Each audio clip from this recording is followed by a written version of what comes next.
Hi, good evening and good morning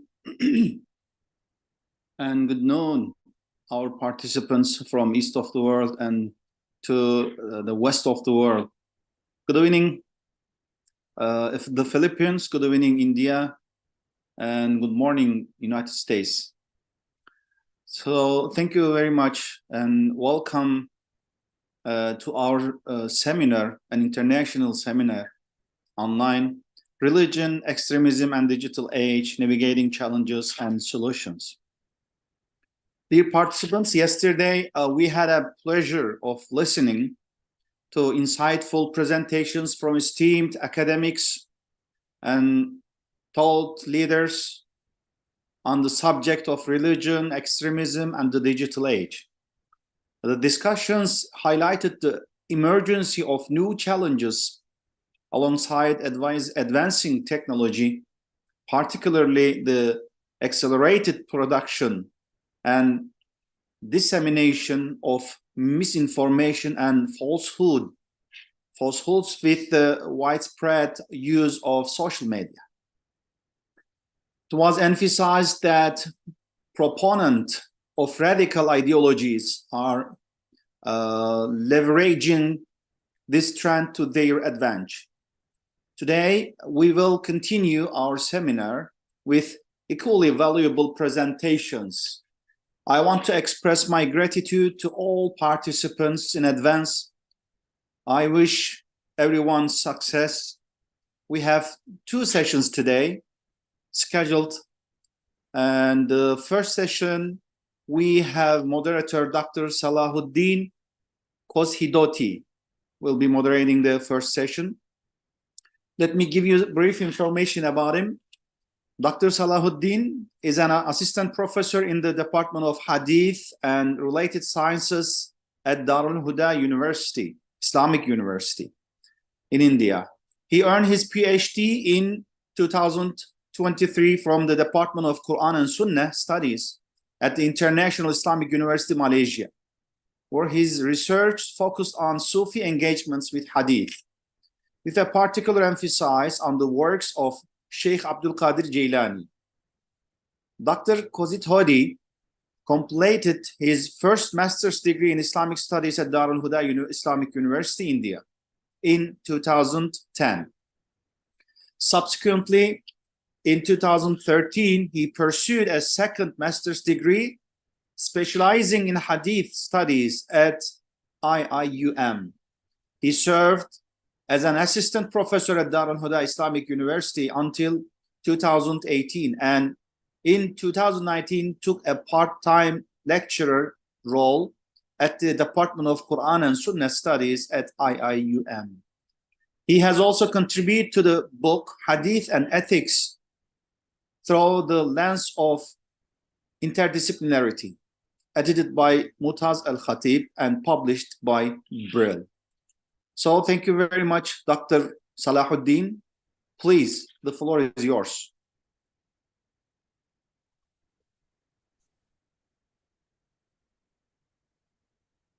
Assalamu alaikum wa rahmatullahi wa barakatuh.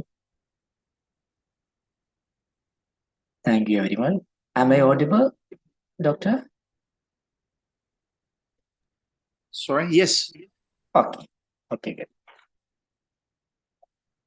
Thank you very much for inviting me to this very timely seminar, international seminar entitled Religion, Extremism, and the Digital Age, Navigation Challenges and Solutions, organized by WISE, Wisdom Islamic Studies and Education Institute in USA. And we are in the second day in the fourth session of the seminar, which specifically looks into the challenges of online extremism. First of all, I would like to express my gratitude to the organizers for inviting me to moderate this session, especially Dr. Ali Unsal, Deputy Director of WISE Institute, and Dr. Rafiq Ali Al-Hudavi, the Registrar of Darul Huda Islamic University. And today we have 7 speakers here. The first, Muhammad Rashid TP, from Darul Hasanat Islamic University, Department of Civilization Studies. And he will be discussing multifaceted approach of extremist content on social media. And second speaker, Muhammad Bishar K and Muhammad Rabi Kevi. It's a jointly written paper from Darul Huda Islamic University, research student, research scholar from Darul Huda Islamic University. And the third speaker, Sofwan K and Muhammad VP. The second speaker will be addressing religious institutions and online extremism, balancing act in the digital age. And another speaker, the third speaker is Sofwan K and Muhammad VP. It's a very interesting paper, AI software mediation between extremist propaganda and news. And our next speaker will be Muhammad Abdul Mufallal. And he will be addressing radicalization and de-radicalization in the digital age, unraveling the complex dynamics. And fifth speaker, Ubaidul Haq, also from Darul Huda Islamic University, PG scholar. And his paper is analyzing the engagement of John Esposito, living scholar, in addressing global Islamophobia. And our sixth speaker is Muhammad Sohail Mondal, Darul Huda Islamic University research scholar. And his paper entitled Digital Communalism and Misrepresentation in Film Industry, an analysis of case studies in India. And seventh speaker, Ajmal K from Darul Huda Islamic University. And he will be dealing with modern ideologies and Islam. And finally, we have a lady scholar, Sister Fatima Nada and Fida Fatima Pipi. And the topic is, she'll be speaking on digital age and extremism. So we have 8 speakers here, and each speaker has 15 minutes. It's not your time, 15 minutes will be given for each speaker. And after 10 minutes, I'll be giving a general reminder about your time, and you can wrap up your session within 5 minutes. And first of all, I would like to remind everyone to mute your mic, then we can enjoy our presentations without any disturbance from your side. Okay, without further ado, I would like to invite the first speaker, Muhammad Rashid TP from Darul Hasanat Islamic University, to present his paper, Multifaceted Approach of Extremist Content on Social Media. Please join me in welcoming Mr. Muhammad Rashid. Please welcome.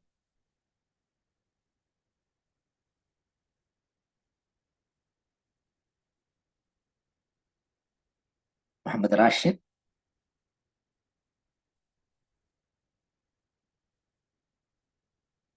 Please, mic is yours.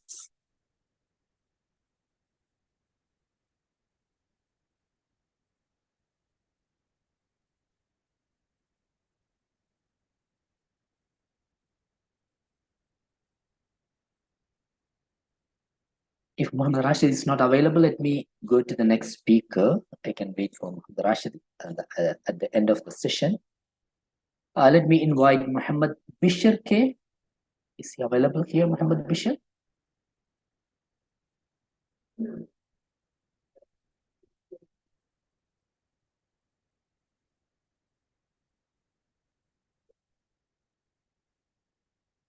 presenters are available here. Muhammad Bishar.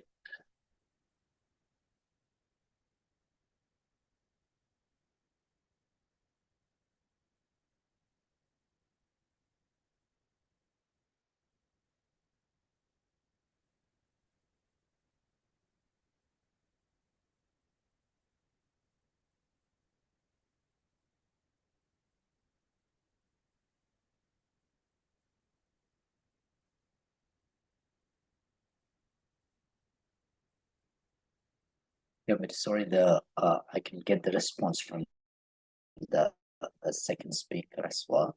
So let me go to the next speaker.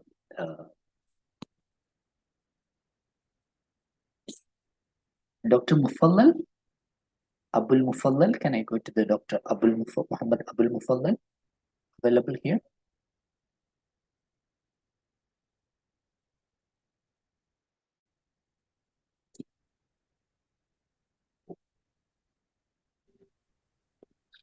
Yes, Dr. Salahuddin, I'm available. Okay, doctor, please. So,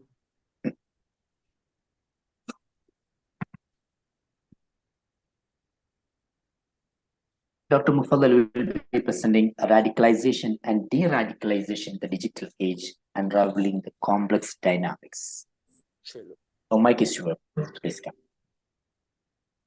hello, ladies and gentlemen, esteemed colleagues and guests. Very good evening to all of you, and thank you for being here today to explore a topic of the paramount importance in our contemporary world. The landscape of our digital age has introduced unparalleled advancement, but it has also given rise to a formidable global challenge. And that is, of course, the radicalization that we are going to discuss. And today we stand at the intersections of technology, ideology, and societal impact to seeking to unravel the intricate dynamics of radicalization and de-radicalization in the digital age. Dear audience, the digital era has witnessed an unprecedented proliferation of online platforms, social media, and communication technologies. These tools, while connecting us globally, have also become potent instruments for extremist groups to propagate their ideologies, recruit new members, and of course, incite ultimately the violence. I have structured my presentation in two segments. The initial part explores the darker aspects, exploring the process of the radicalization in the digital age. And then the following part focuses on the brighter side, and it's examining the process of de-radicalization in the digital age. And lastly, I will provide the conclusive remarks implying a dialectical approach with the thesis, antithesis, and ultimately synthesis. So let's begin by examining the darker side of the digital revolution. Online spaces have become breeding ground for extremist content, fostering echo chambers that amplify radical ideologies. Algorithmic mechanisms contribute to this by tailoring content to individual preferences, inadvertently tapping the individual within the ideological bubbles. The role of online communities in nurturing extremist belief cannot be understated. So this aspect is very crucial, actually, in understanding the intricate dynamics of radicalization. So the first dynamic that we are going to discuss is the extremist content proliferation. So the digital age has witnessed an unprecedented dissemination of the extremist content across various online platforms. Extremist groups utilize the vast reach of the internet to spread propaganda, to recruit followers, and glorify their ideologies. For example, ranging from ISIS disseminating propaganda videos for the social media for far-right groups using online forums to share the radical manifestos. Now, the second dynamics that we are going to discuss is the echo chambers and algorithmic tailoring. Echo chambers are digital spaces where individuals are exposed primarily to information and opinion that align with their existing beliefs, creating a self-reinforcing environment. And social media platforms and other online spaces often employ algorithms that tailor content to individual preferences, actually. And while the intention is to enhance user experience, it is inadvertently trap individuals within the ideological bubbles. For example, if someone engages with the content promoting a particular ideology, the algorithm may feed them more of the same, reinforcing and amplifying those waves. Now, dear audience, we are going to the third dynamics, that is online communities as incubator of extremism. So online communities play a pivotal role in fostering extremist belief. These communities provide a sense of belonging and identity for individuals who may feel marginalized or disenfranchised. For example, white supremacist forums, jihadist chat groups, or other extremist communities serve as echo chambers where radical ideologies are not only shared but also normalized. And the sense of anonymity and connectivity within these spaces can make individuals more susceptible to extremist viewpoints. And the fourth dynamic that we are going to discuss is the psychological impact and vulnerability. The digital space can exploit psychological vulnerabilities, making individuals more susceptible to radicalization. For example, individuals struggling with the personal issues, feeling of isolation, a sense of injustice, may find solace and purpose in extremist narrative offered online. The echo chamber effect, combined with the targeted extremist content, can create a powerful psychological pull that draws individuals deeper into into radical ideologies. And the fifth dynamic that we have in our discussion is the real-world consequences. The consequences of radicalization in online spaces are not confined to the digital realm.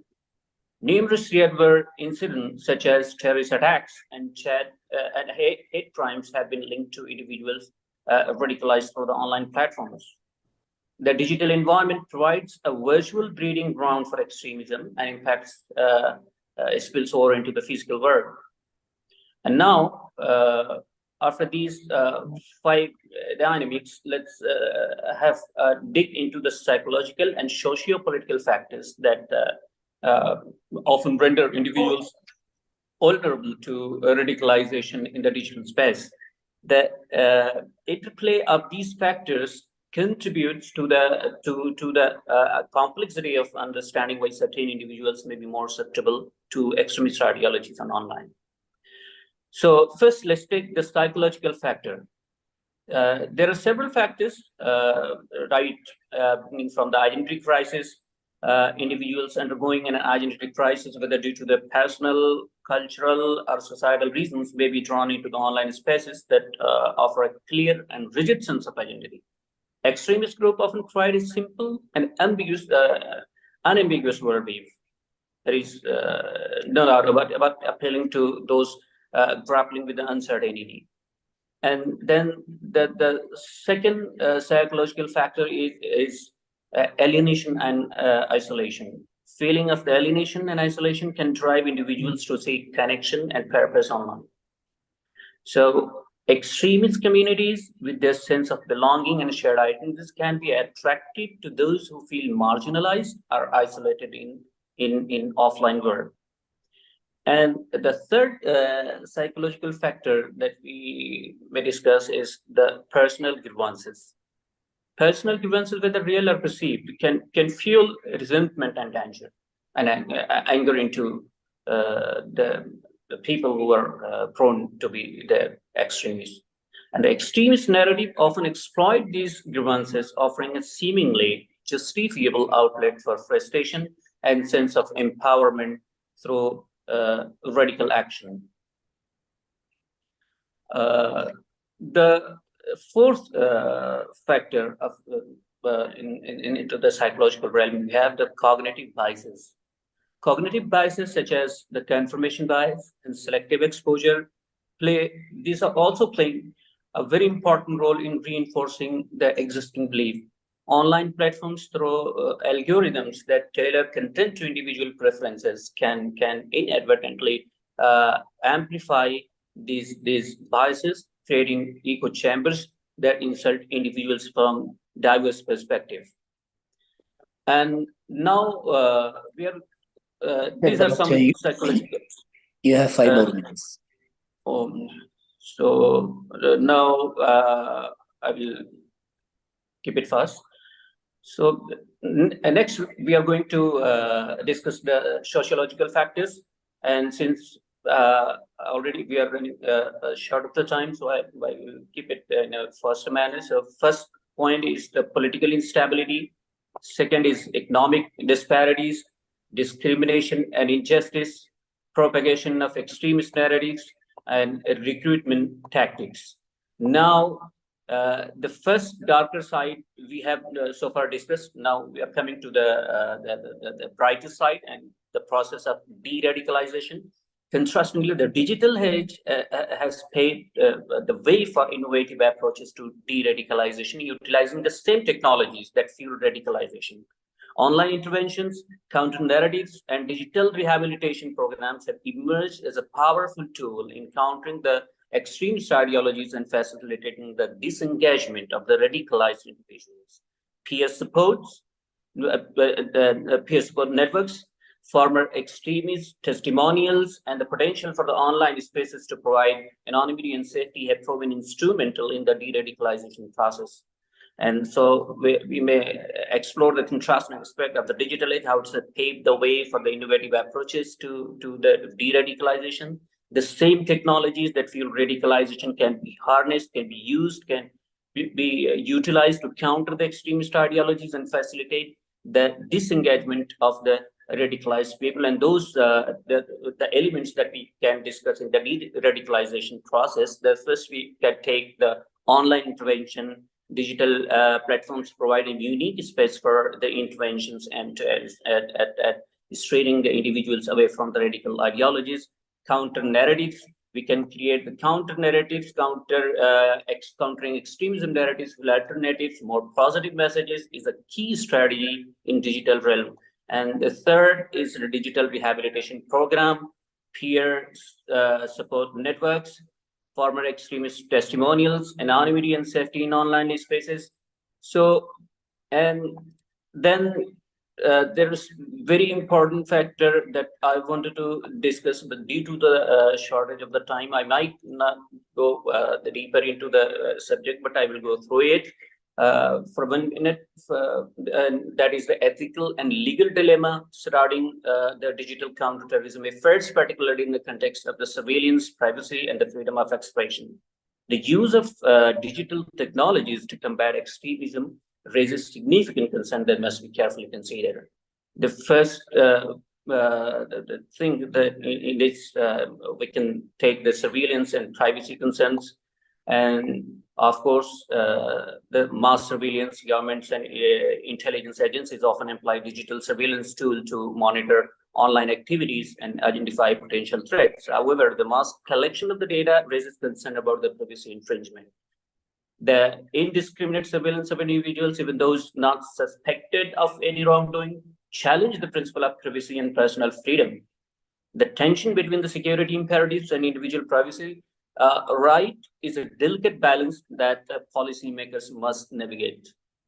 The second, data retention and access. The storage of the accessibility of collected data poses additional ethical challenge. Question raises about the duration for which data is retained, who has access to it, and under what circumstances.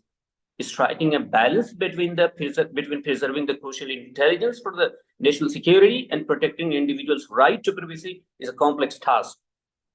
And the second very important factor that we might discuss, but that is freedom of expression.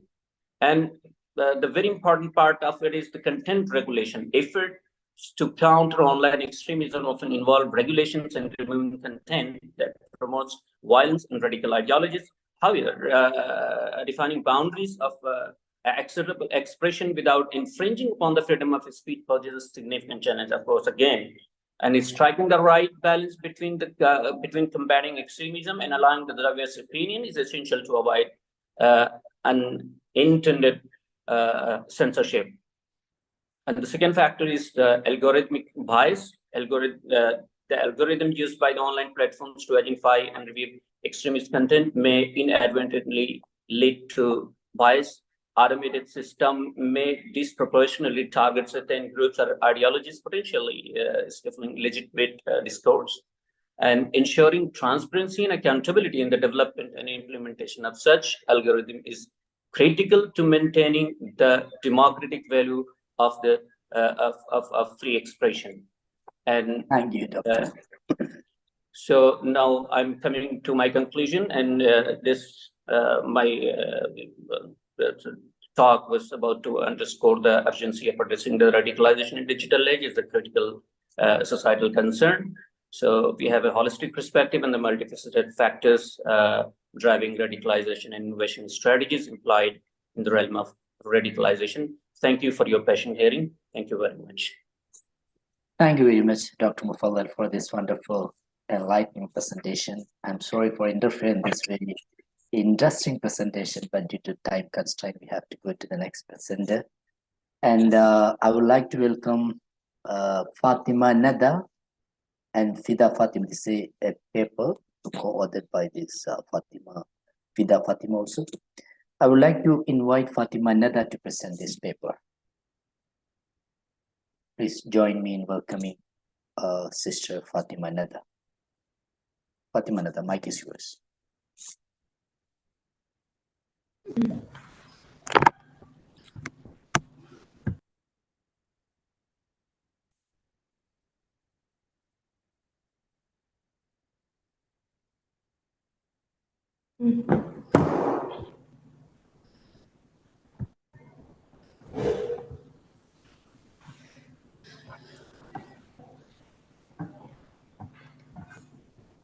Good day, one and all present here. We hope this find you well. Thank you for joining today's seminar on Web of Extremism and Digital Jihad. My name is Fida Fatima, and I am excited to share insight from our research on this critical and timely topic.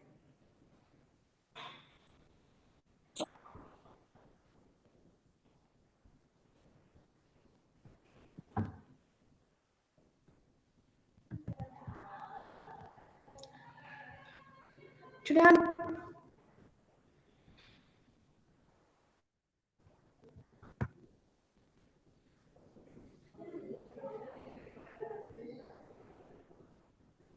Please carry on, Fatima.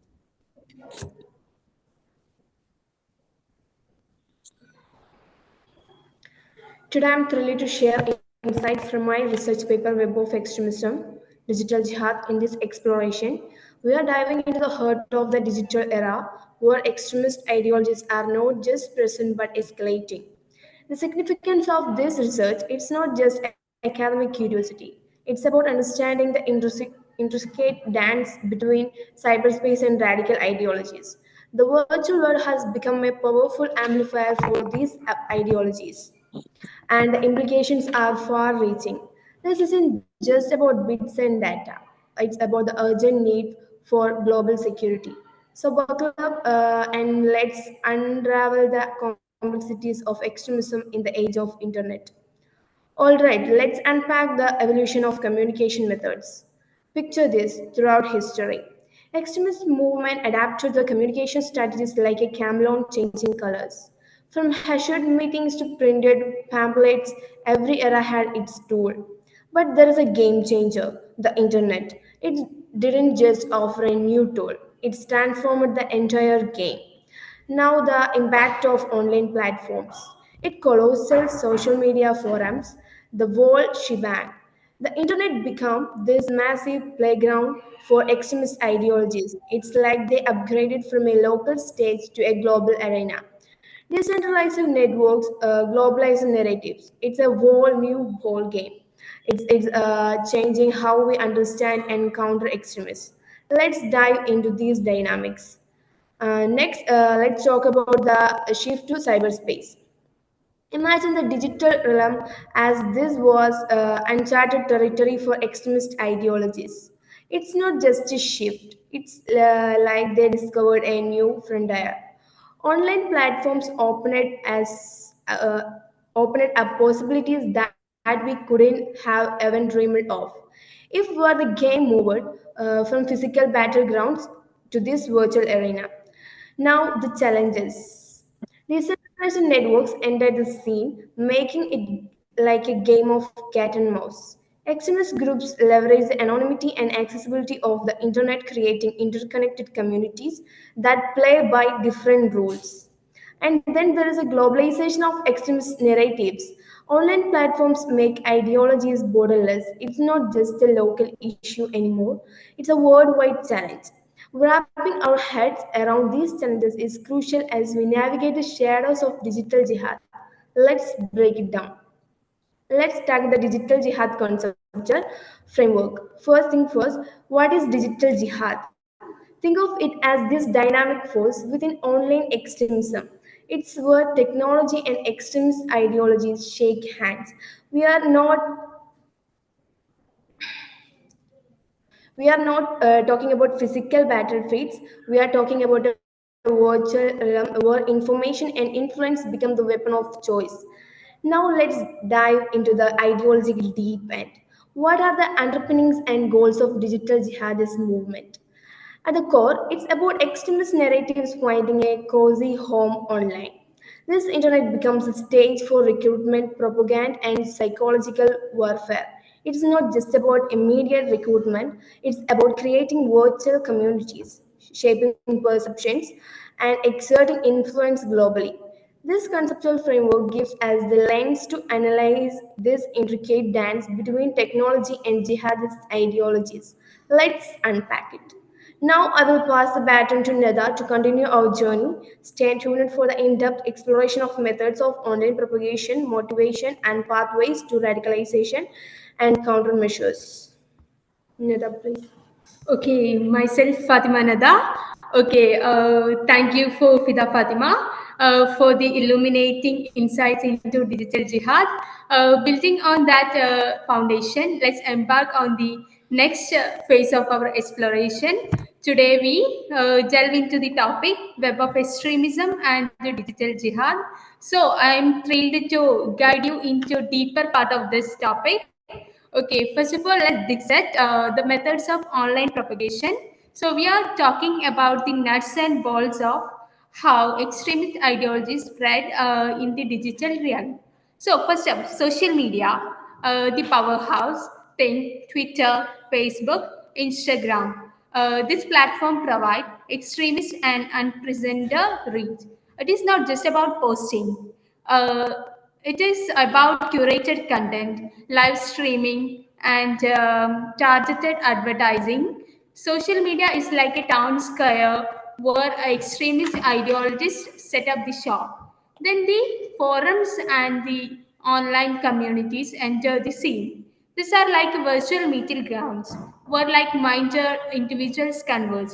It is not just discussion. It is a sense of belonging, uh, exchange of ideologies, recruitment efforts. It is a breeding ground for extremist narrative. Now, encrypted communication. This is a secret handshake of online propagation. Then extremist group use encrypted channel for secure information and planning and sharing sensitive info. It is like dark alley where traditional surveillance struggle to keep up. And finally, web-based platforms, personal blogs, video sharing sites, alternative news outlets, and they are storytellers of digital age. They allow extremists to craft tailored narratives, propaganda videos, content that resonate deeply. And this methods it plays a pivotal role in the dissemination of extremist ideologies. Understanding how they interconnect and amplify each other is crucial. Okay, then let's dig into the part motivation and pathways to the radicalization. First up, we are on the mission to identify what make individual take that role, and it is not just a matter of choice. It is a tangled web of psychological and sociological factors. Picture it as a psychological puzzle, a mix-up of alienation and perceived injustice, a mix of for the significant. This emotion exploited in digital space create a fertile ground for radicalization. So now let's bring to life with us some case studies. Okay, we are not talking hypotheticals.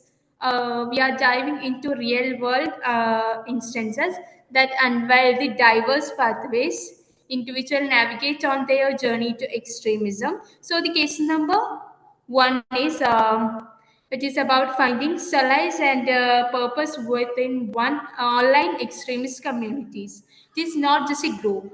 It is a sense of belonging and a digital echo chamber. And the case number two is Sister propaganda. Fatima, you have 5 more minutes. Okay, you may conclude it.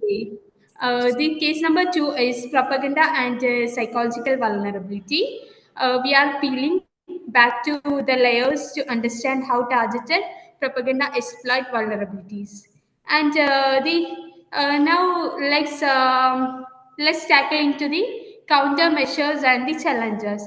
We are in the ring evaluating the counter-terrorism strategies and grappling with the monitoring and regulation challenges.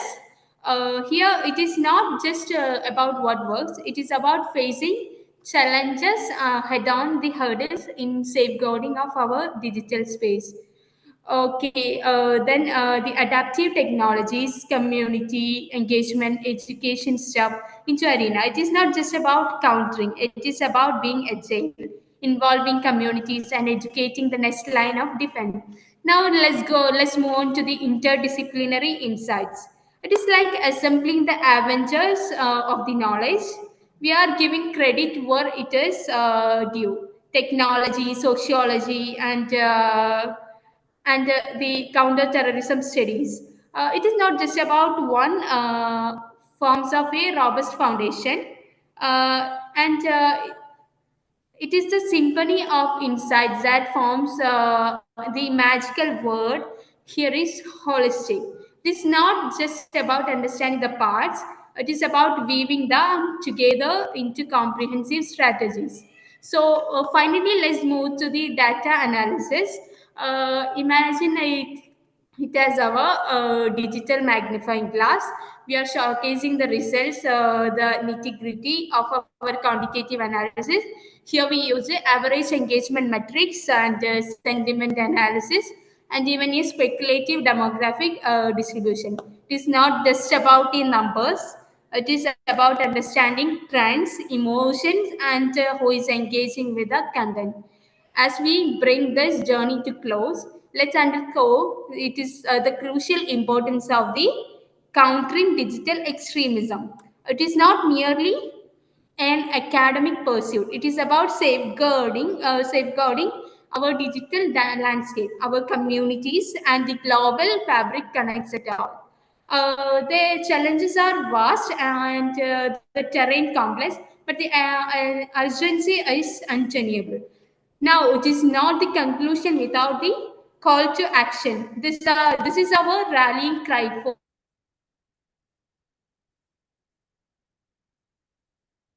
a one-time phase. We are in it for a long haul. Whether you are a policymaker, a tech enthusiast, or someone passionate about global security, the call is clear. It is about staying engaged, fostering interdisciplinary collaboration, and pushing the boundaries of what is possible. Let's not just talk about the countering digital extremism. Let be the force that shape a safer and more informed digital future. And thank you for your attention and commitment to this shared endeavor. The journey continues and our collective effort make the difference. Our thanks for your active participation and the insightful contribution. Together we are making strides in countering digital extremism and grateful for your commitment and engagement. Thank you. Thank you very much, Fatima Nada and Fida Fatima, for your wonderful presentation and the insights that you presented how to counter terrorism and extremism in digital age. Next, we move to the next presenter.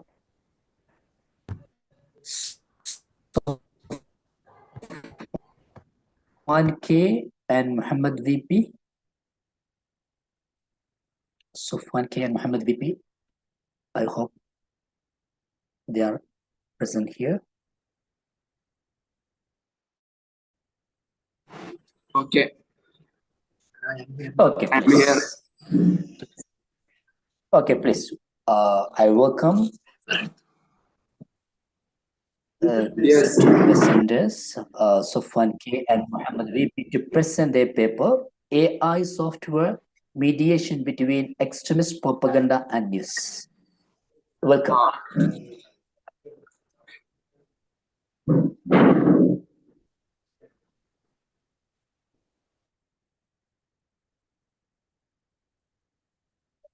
Okay, Sofwan, mic is yours.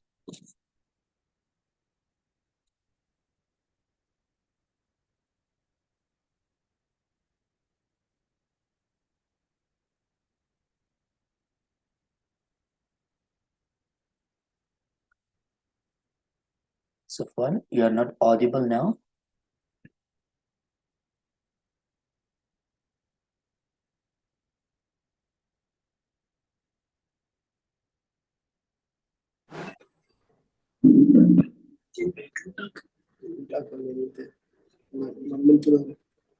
One minute backgrounds.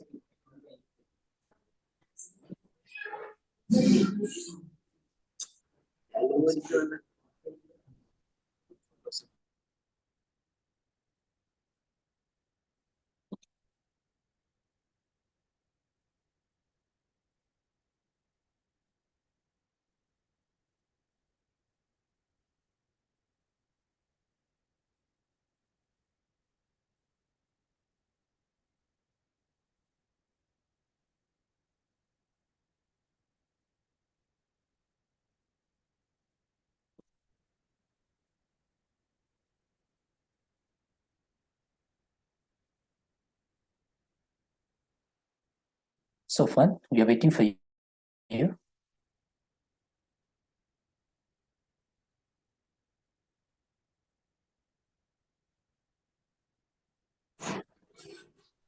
Okay. Yes, please. Okay, welcome. I am here to present about AI mediation in the extremist content. So, firstly, I say a short note about extremism.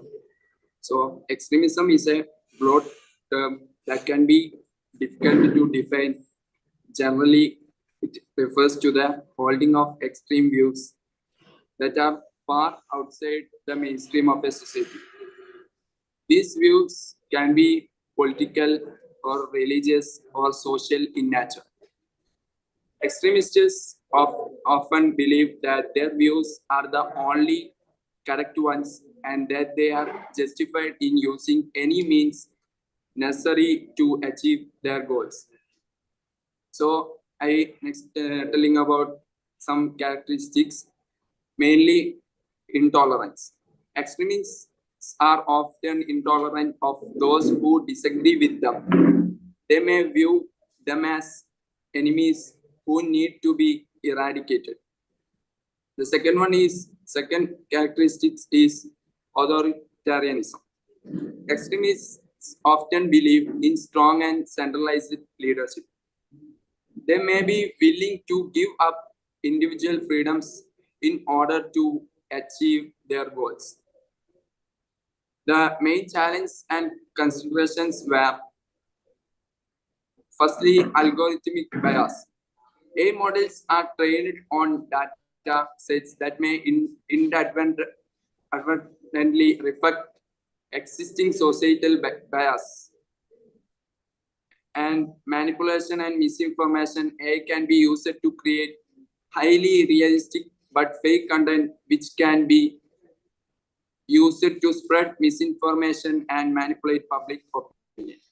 So next coming to my topic, the future of AI in extremist mediation. So AI is still evolving and its potential for addressing extremism is still being explored. While the technology holds promise, it is important to approach its application with caution and a deep understanding of the challenges and limitations. By focusing on human-centered design, ethical considerations, and collaboration. AI can be a valuable tool in fostering dialogue, promoting understanding, and ultimately preventing extremist violence. The potential benefits of AI, fact-checking and information verification, and other benefits are there. Despite the challenges, AI holds significant promise in addressing extremism. However, the applications need careful consideration and development to mitigate potential risks. This requires collaboration between experts in extremism, technology developers, policymakers, and communities. So the developing robust and unbiased AI algorithms. This includes addressing bias in data sets, using fairness metrics, and ensuring transparency in AI development. Enhancing human AI collaboration. AI should be used to complement human expertise and judgment, not replace it. Development AI-based interventions that address the root causes of extremism. This includes interventions that promote critical thinking, social cohesion, and intercultural understanding. Establishing ethical guidelines and regulations for the use of AI in extremism mediation. This is essential to ensure that AI is used responsibly and ethically. So the next slide discuss about connection between AI and extremism. So AI and extremism has a complex and evolving connection. While AI has the potential to be a force for good in countering extremism, it also presents unique risks and challenges. Potential risks of AI countering extremism. The need for responsible development and use of AI is crucial to development and use AI for countering extremism in a responsible and ethical manner. This includes transparency and accountability. Developers and users of AI should be transparent about how AI works and accountable for its decisions. Human oversight. AI should not be used to make decisions without human oversight. Respect for human rights. The use of AI should respect human rights, including privacy, freedom of expression, and freedom from discrimination. Next is collaboration. Addressing the challenge of AI and extremism requires collaboration between different stakeholders, including government, industry, civil society, and academy. So the changing waves of a sound of a video through AI, changing the waves of a sound in a video is a fascinating and complex topic. It involves several different techniques, including audio analysis and suppression. AI algorithms can be used to analyze the audio track of a video and separate it into different components, such as vocals, instruments, and background noise.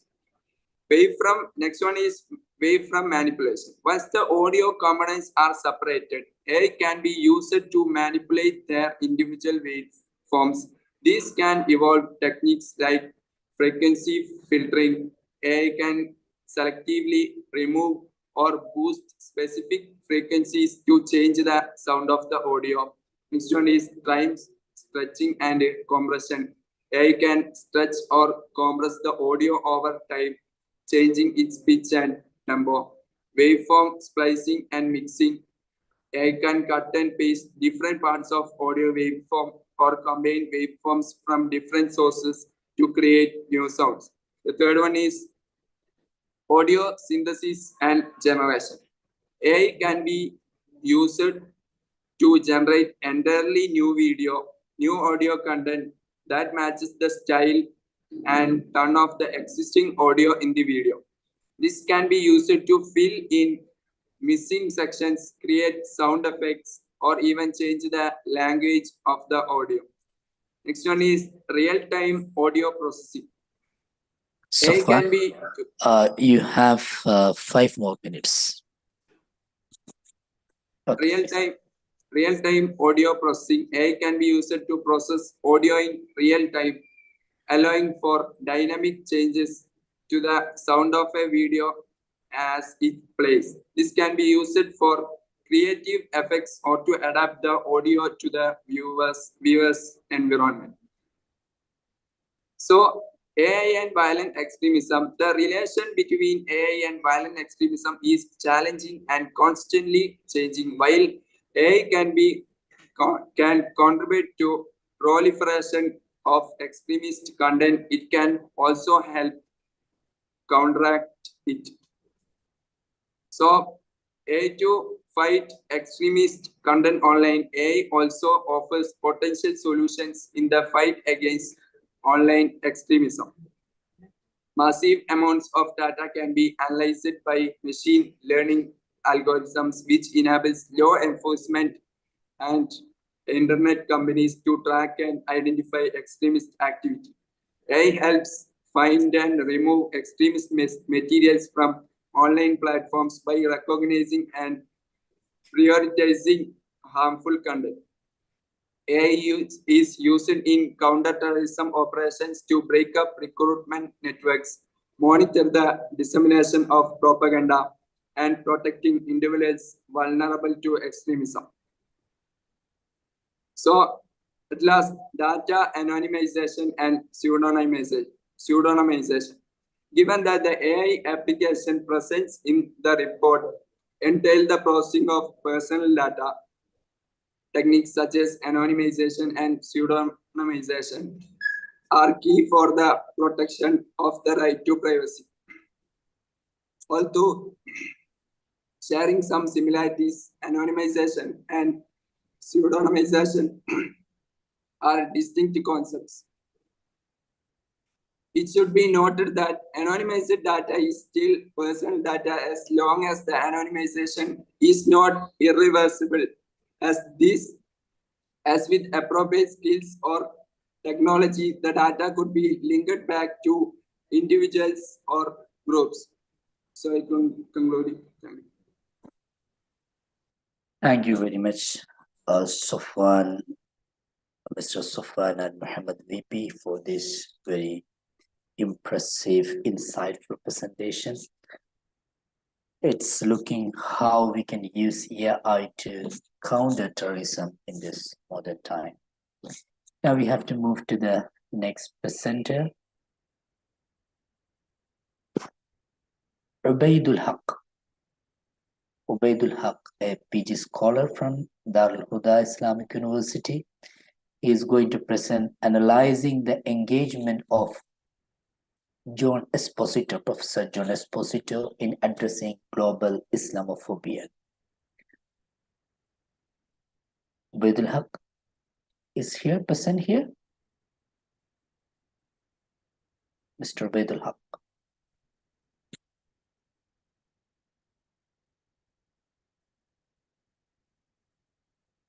I'm sorry, I think Ubaidul Haq is not available here.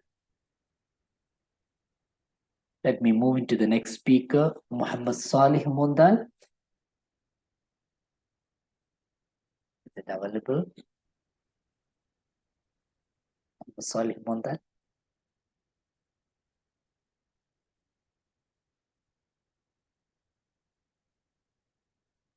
I think they are not available here. Dr. Salih Mundal. Okay, first let me go back to our first speaker, Muhammad Rashid.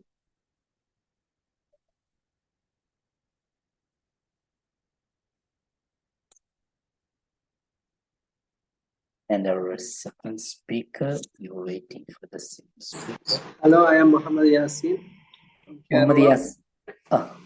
The co-author of Rashid TP. Rashid TP. Okay, welcome. Yasin, you are going to present the paper on behalf of. Course.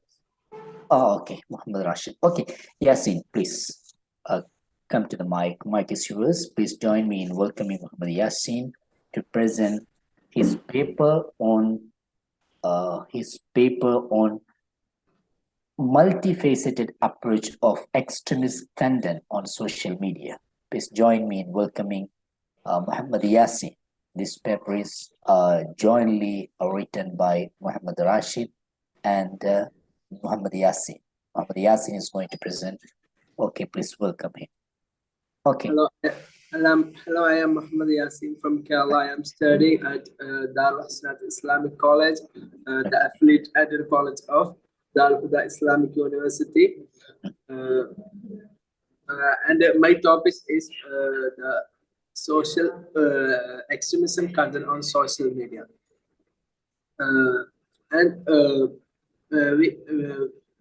We know the recent emergence of social media network has fostered a broad exchange of ideas and opinions.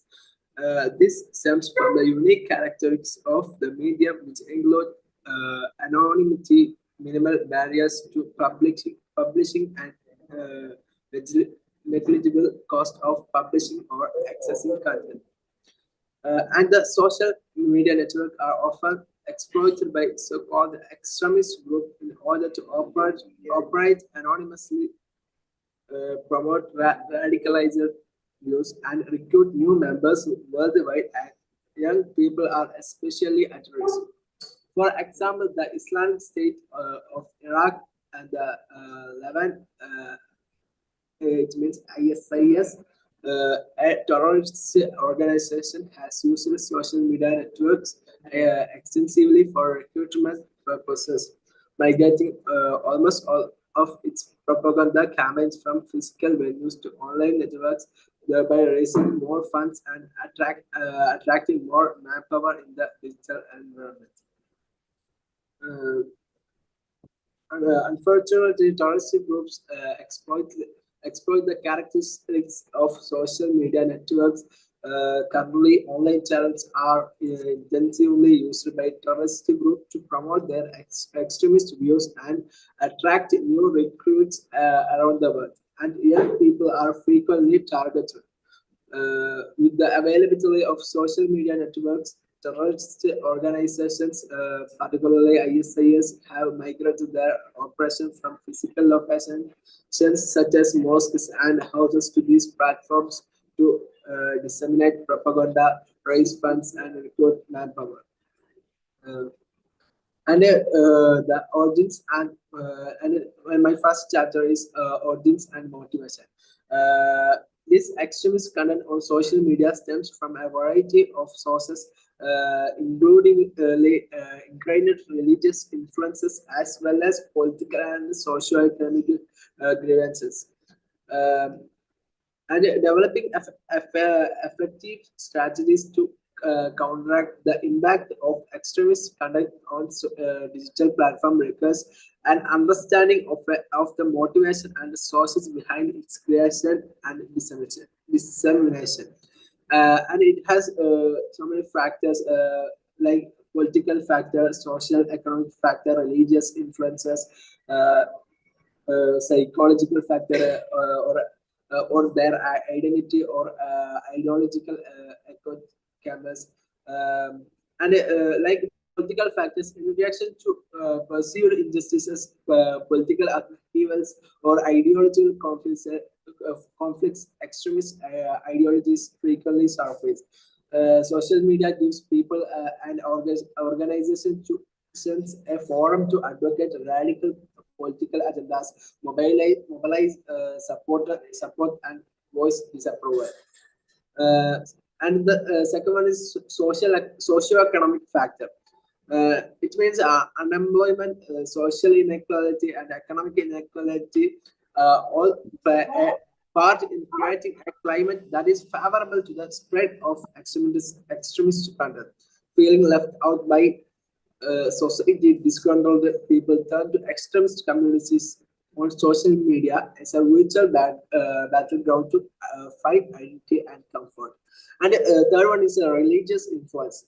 When we look at it, social media platforms have become a new breeding ground for religious extremism. These areas are used by extremist organizations to spread their stories, attract new members, and propagate their religious beliefs. The digital sphere facilitates the global spread of the religious extremism by allowing individuals to become radicalized quickly, overcoming geographical barriers. Um, and Next one is identity and ideological echo chamber, which means users who are exposed to content that supports their pre-existing opinions or their ideology are placed in ideological echo chambers created in part by social media algorithms. Like-minded viewpoints are reinforcing the isolating online communities and providing a fertile ground for the growth and spread of extremism beliefs. And my second chapter of this paper is how it impacts on society by this extremism content on social media. And the pervasive presence of extremist content on social media has profound implications for society, transcending the virtual realm and manifesting in real world consequences. The section explores the multi-factorial impact of extremist content on individuals, communities, and the broader society fabric. The first one is the radicalization and the recruitment. This extremist content on the social media serves as a powerful tool for radicalization and extremism, influencing susceptible individuals to adopt extremist ideologies. Social media platforms act as recruitment grounds, providing a space where extremist group can identify, connect with, and indoctrinate potential for followers. The result is a real and tangible threat, as individuals may be propelled toward acts of violence in the name of extremist causes. And second one is escalation of hate crimes. This content on the extremist content, it will affect the dissemination of extremist content, contributes to the rise of hate crimes to the physical world. Individuals exposed to radical ideologies on social media may translate their online beliefs into offline actions, and that will targeting the specific communities based on factors such as religion, ethnicity, or political affiliation. And the third one is the social tension and division. This the extremistic content fosters the divisions within societies, creating rifts between different communities and exacerbating existing social tensions. Third one is erosion of trust in institutions.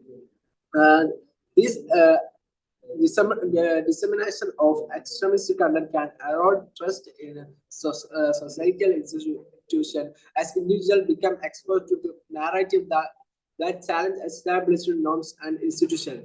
And there is a risk of diminished confidence in government and educational and media organizations. And my third chapter is on the case studies based on the extremist content on social media. We can see the Christchurch mosque shootings during the 2019, and it was one of the most alarming instances of live streams extremist content on occurred during the Christchurch mosque shooting in New Zealand.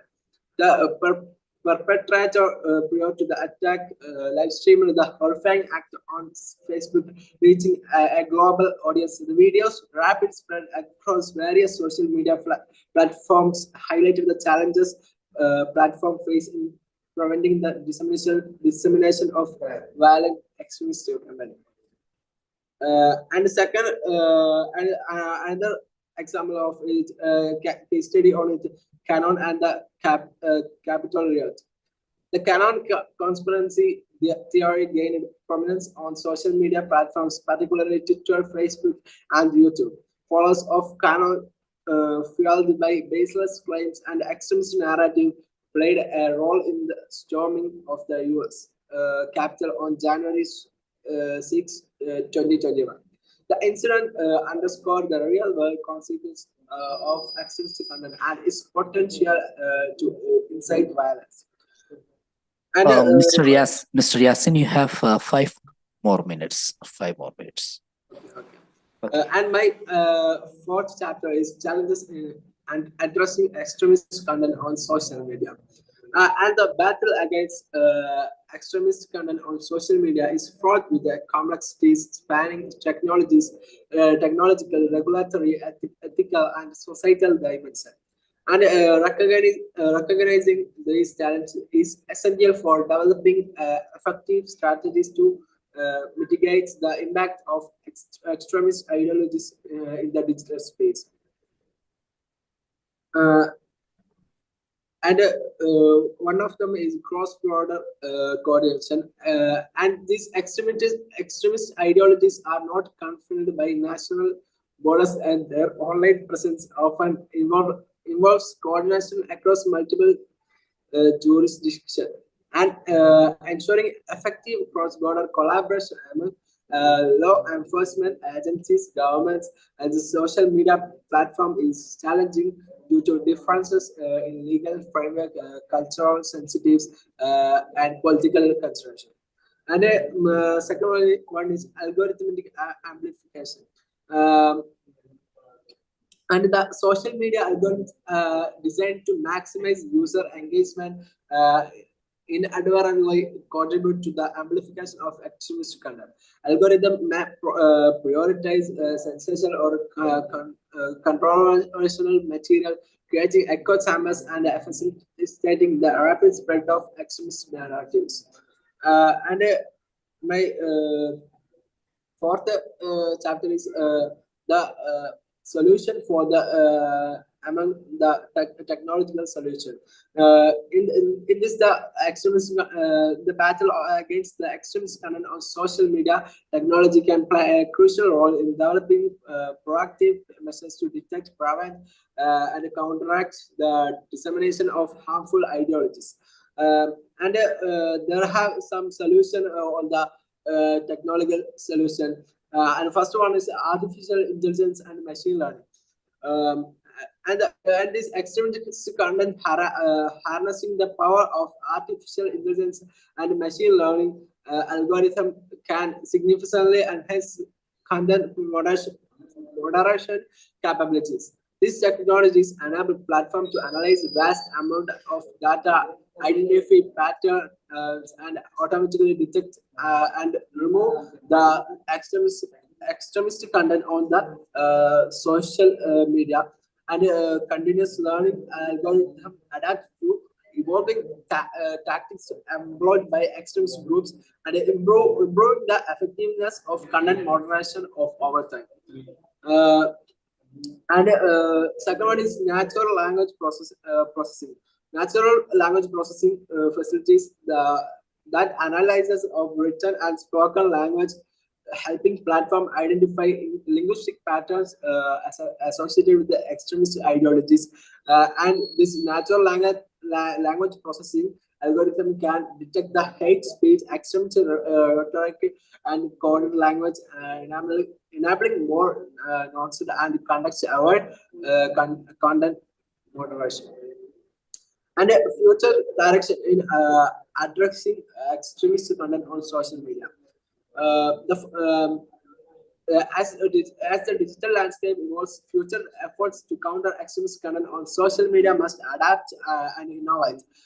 There have some outline key direction for the ongoing and future challenges posed by extremist ideologies in the digital space. First one is enhanced technologies solution. Continuous advancement in artificial intelligence, machine learning, and content recognition with the script of written like that things. Technologies are pivotal. Future solutions should focus on refining algorithm, improving contextual understanding, and leveraging emerging technologies such as natural language processing to enhance content moderation capabilities. And let me conclude the proliferation of extremist content on social media stands as a pressing concern demanding a collective immediate response. The interconnected digital landscape, the consequence of this phenomenon ripple through our society, affecting individuals, communities, and even national security. As we navigate this complex issue, a multifaceted approach is required, combining technological innovation, regulatory measures, and societal engagement to stem the tide of radicalization and violence on a platform. First and foremost, social media companies must acknowledge their roles as both facilitators and gatekeepers of information. Enhanced content moderation powered by advanced algorithm and artificial intelligence is paramount. These tools should be designed not only to identify explicit extremistic content, but also to detect subtle patterns and nonsense that may signal the early stages. And see, content modernization practices is equally critical, fostering user trust and allowing for external security of platforms. Okay, brother. Combat extremist content. Mr. Yasin, sorry for interfering in this wonderful presentation, but due to the time constraint, I have to interfere. Thank you very much for this wonderful presentation about the extremist content in social media and how to tackle this problem. And he also reaffirmed that the technology could be used as a solution for this problem. Now I would like to move another presenter in this the session, Mr. Muhammad Sahil Mundal from Darul Huda Islamic University. So, Sahil, please come to the mic. Take the mic. Join me in welcoming Muhammad Sahil, and he will be going to present his paper, Digital Communalism and Misrepresentation in Film Industry, an analysis of case studies in India. Okay, I welcome Mr. Muhammad Sahil Mundal. Please come. Thank you for this great opportunity. Am I audible, sir? Yes, audible.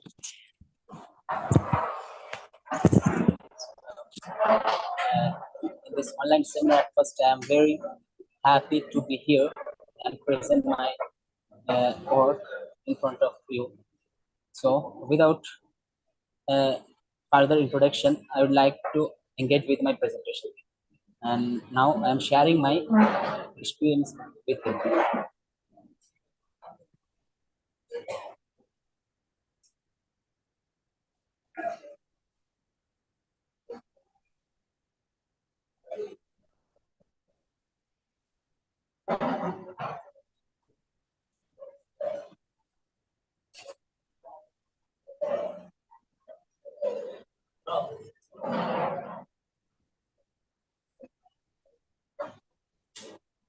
And is it visible to everyone?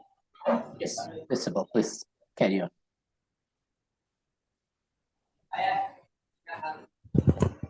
Thank you, the organizer of this wonderful session, Religion, Extremism, and the Digital Age. Really, it is very relevant to this time. And relevant to this, my topic is Digital Communalism and Misrepresentations in Film Industry, an analysis of recent trends in India. Recently there have been, the background of my research is that recently mass media productions across the world, especially in India, because it is not only in India, but all over the world, there has been a Orientalist tendency of representation that saw a violent surge in unleashing Islamophobia and misrepresenting the Muslim community while gaining institutional promotion. And different also reports like Human Rights Watch and reports of Reuters, Al Jazeera these reports say increase of violence against minorities, especially Muslims. So in this work, I have tried to find out the link between violence against Muslims and other communities, especially Muslims, especially in India, and the role of media. Media played a role in this surge of violence against Muslim communities. Though it is not a new stereotyping strategy of a specific population, the current media communalism with biased and unauthentic stories make a palpable impact among countrymen, staining the plural fabric of the nation in this information age, which can be said a age of misinformation due to globalization process. And with this background, objectives of my research is to explore the contemporary narratives of anti-Islam and anti-Muslim portrayal by the film industry, which tend to precipitate and spoil badly the mutual mass perception against a specific community. Secondly, to specify the communal elements and conspiracy theories behind this with analysis of recent film, The Kerala Story, to investigate the role of different institutions like political parties in fielding this negative representation and promoting them, to explore the significant role of current digital media mechanisms in establishing a biased social stereotype of Muslim community in India, thus spoiling a communal chorus among the countrymen.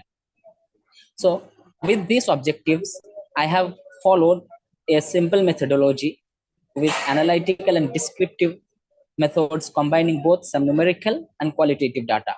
And my primary source is the film itself, which is the Kerala Story. And as a support of my work, I have used some secondary resources like film reviews, research articles, relevant news and reports. And at the same time, I will not cross other means of communalism, and my research, my work will be limited only to communalism only through film industry. For a thematic construction, media communalism in general has been regarded. Other factors like politics, literature, and communalism through this media are not focus of this work. So to introduce, media plays a major role in any kind of social maneuver due to its psychological and environmental manipulation. Its presentation directly affects the mass culture where social theory and mass communication are related. And actually, these facts are established by previous researchers also. Similarly, it becomes a central catalyst in both promoting a social story of pluralism and or communalism. Means media can play both roles. It can promote pluralism, at the same time it can also invoke communalism and make differences between other coexisting different communities. Especially it is very matter of concern in a multi-cultural and multi-religious, multilingual country like India. And also multiple earlier researchers show that media representation of Indian Muslims, I am repeating again, it's not only in India, but this trend has been widely popular across all countries. But my research only limits India as well as global context. Yes, I have also mentioned here, severely labeled negative connotations against the community, which boil Islamophobic or negative attitude among the audience. This trend of communal representation of media has gained momentum since 2019 as the right-wing politics gets a mandate whip. So how media representation and disinformation happens? Before we go to the role of media in promoting communalism, it is indispensable to understand the how media fuels misrepresentation. So at first there is a at first it's necessary to understand the misinformation and disinformation, which I have outlined here. Like communication is more than mere interaction, which takes place in non-living organizations as well. Rather, it is about intent and outcomes. So when a information is fabricated and spread with intention and outcomes, it becomes disinformation. But with abundance of information, and it is whether intentionally or unintentionally spread and fueled to across the masses, it is misrepresentation. And And due to this, the new age jeopardizes of misinformation and disinformations are boiled and propelled with the very purpose of setting some agendas and propagandas. So now, how media misrepresentation promotes communalism? We saw in previous slide, how media plays to spread by misinformation. Media represent any community or any society with its deformed faces. Now, the same media with this process, how it plays a role to represent a society and spread misrepresentation and related communalism. Biased representation is parallel to misrepresentation, which is on key factors fueling communalism by widening divisions between people, parties, Sahel? on the basis of it. Yes, sir. You have 5 more minutes. Okay, I will go fast now. On the basis of ethnicity, religion, language, culture, so misrepresentation happens. Media bias is not only creating communal fissures in a multicultural country like India, but also breaking down its pluralistic fabrics. A report published in Journal of Philosophy and Social Sciences it says is that media sharpens the divisions of people on the basis of religion and keeps communal problems. So misrepresentations bring these kinds of consequences. Communal violence turns into a we-them relation. The communal violence is in remote areas, says that it's less affected by media. So Islamophobia. Now, how media communalism affects Islamophobia and spread it to the world. As we know, after 9/11, though it is not starting because the Western media started the misrepresentation of Islam by Western scholars is not after 9/11. It was early started, but after 9/11, it took like a legitimate phase. And Western media, like a report says, they produced news stories and news articles associated with Muslims and Islams which were disrespectful and have relation with fundamentalists and terrorists, consistently professed that Islam has some connections with Middle Eastern culture and Muslims. Jihad was presented in the antipathetic method, judged that Islam and Muslim communities are a prominent threat to culture and security of the Western society, encourages the concept of us and them, which is a separate fear for community and facilities. Now, with the rise of public operated social media platforms like Facebook, Instagram, and Twitter, this trend has been very increasing. And emergence of media communalism in India is actually a political impetus, which is sometimes used as an electoral strategy and other kinds of to get political benefits. Now, the antagonistic stereotype of Muslims in Indian history is we called a new trend, because early the Indian film industry, mostly the Bollywood, represented diverse scopes in field of history, power, politics, crimes, culture, religion, etc. And it always represented society. But Indian film history has a legacy of harmony and social realities. But with the passing of times and changing of political powers, national tradition changed. Even Muslims were also on that legacy. Muslims were also represented well. Like for instance, Muslims history were regarded as a national pride. Indian films like Anarkali, Mughal-e-Azam, and Mumtaz Mahal demonstrated the rich traditions of Indian Muslims. But a rapid change happened in recent century, and which tried now the representation of Muslims tried to demolish the Muslims' identity. With antagonistic stereotyping of Muslims still now continued. A recent research research with a sample of 30 films published in the TJR International Research Journal, it says that only 13% of film show positive aspects of Muslims, while 13% mixed, means positive and negative. At the same time, a high rate, 73% of films represent Muslims in a negative viewpoint. And what are the key elements of communalism in films?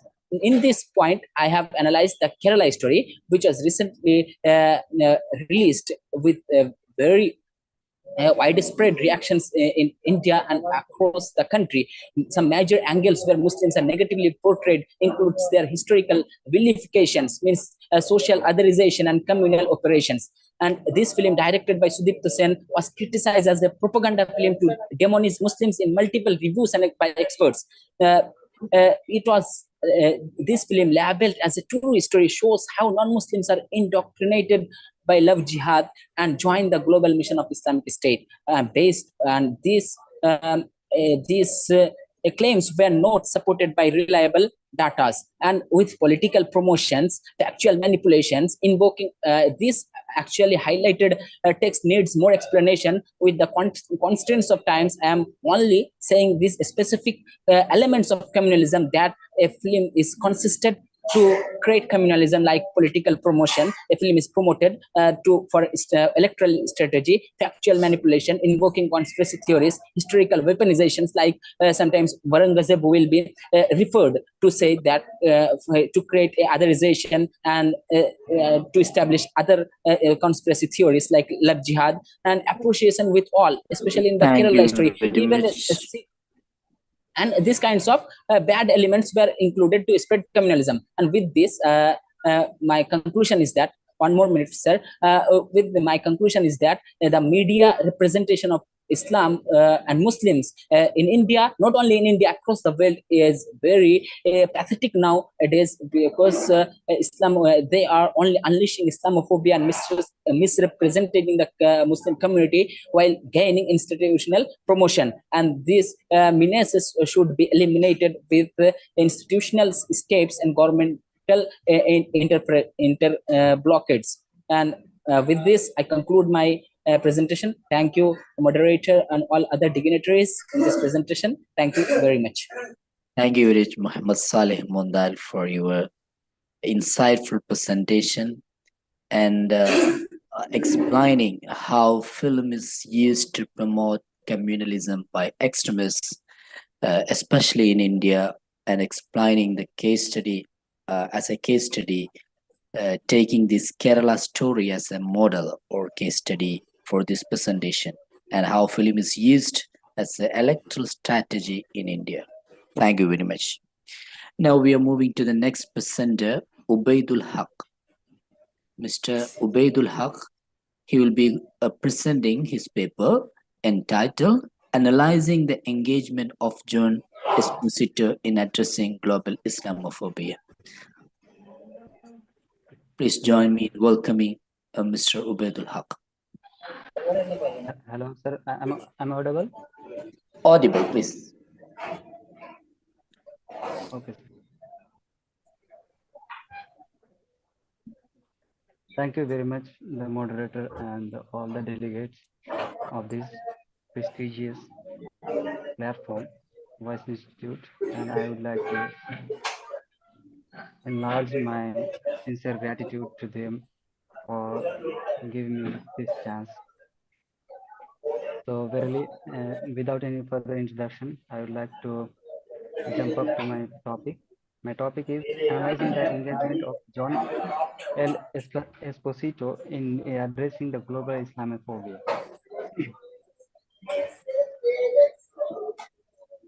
My PPT is visual there.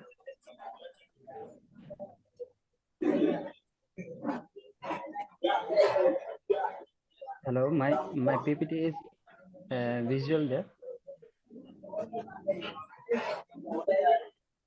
Hello.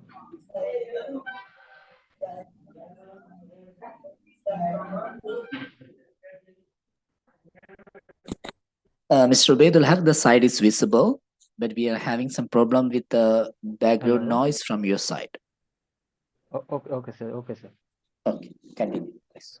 Oh, there is background noise. Okay, sir.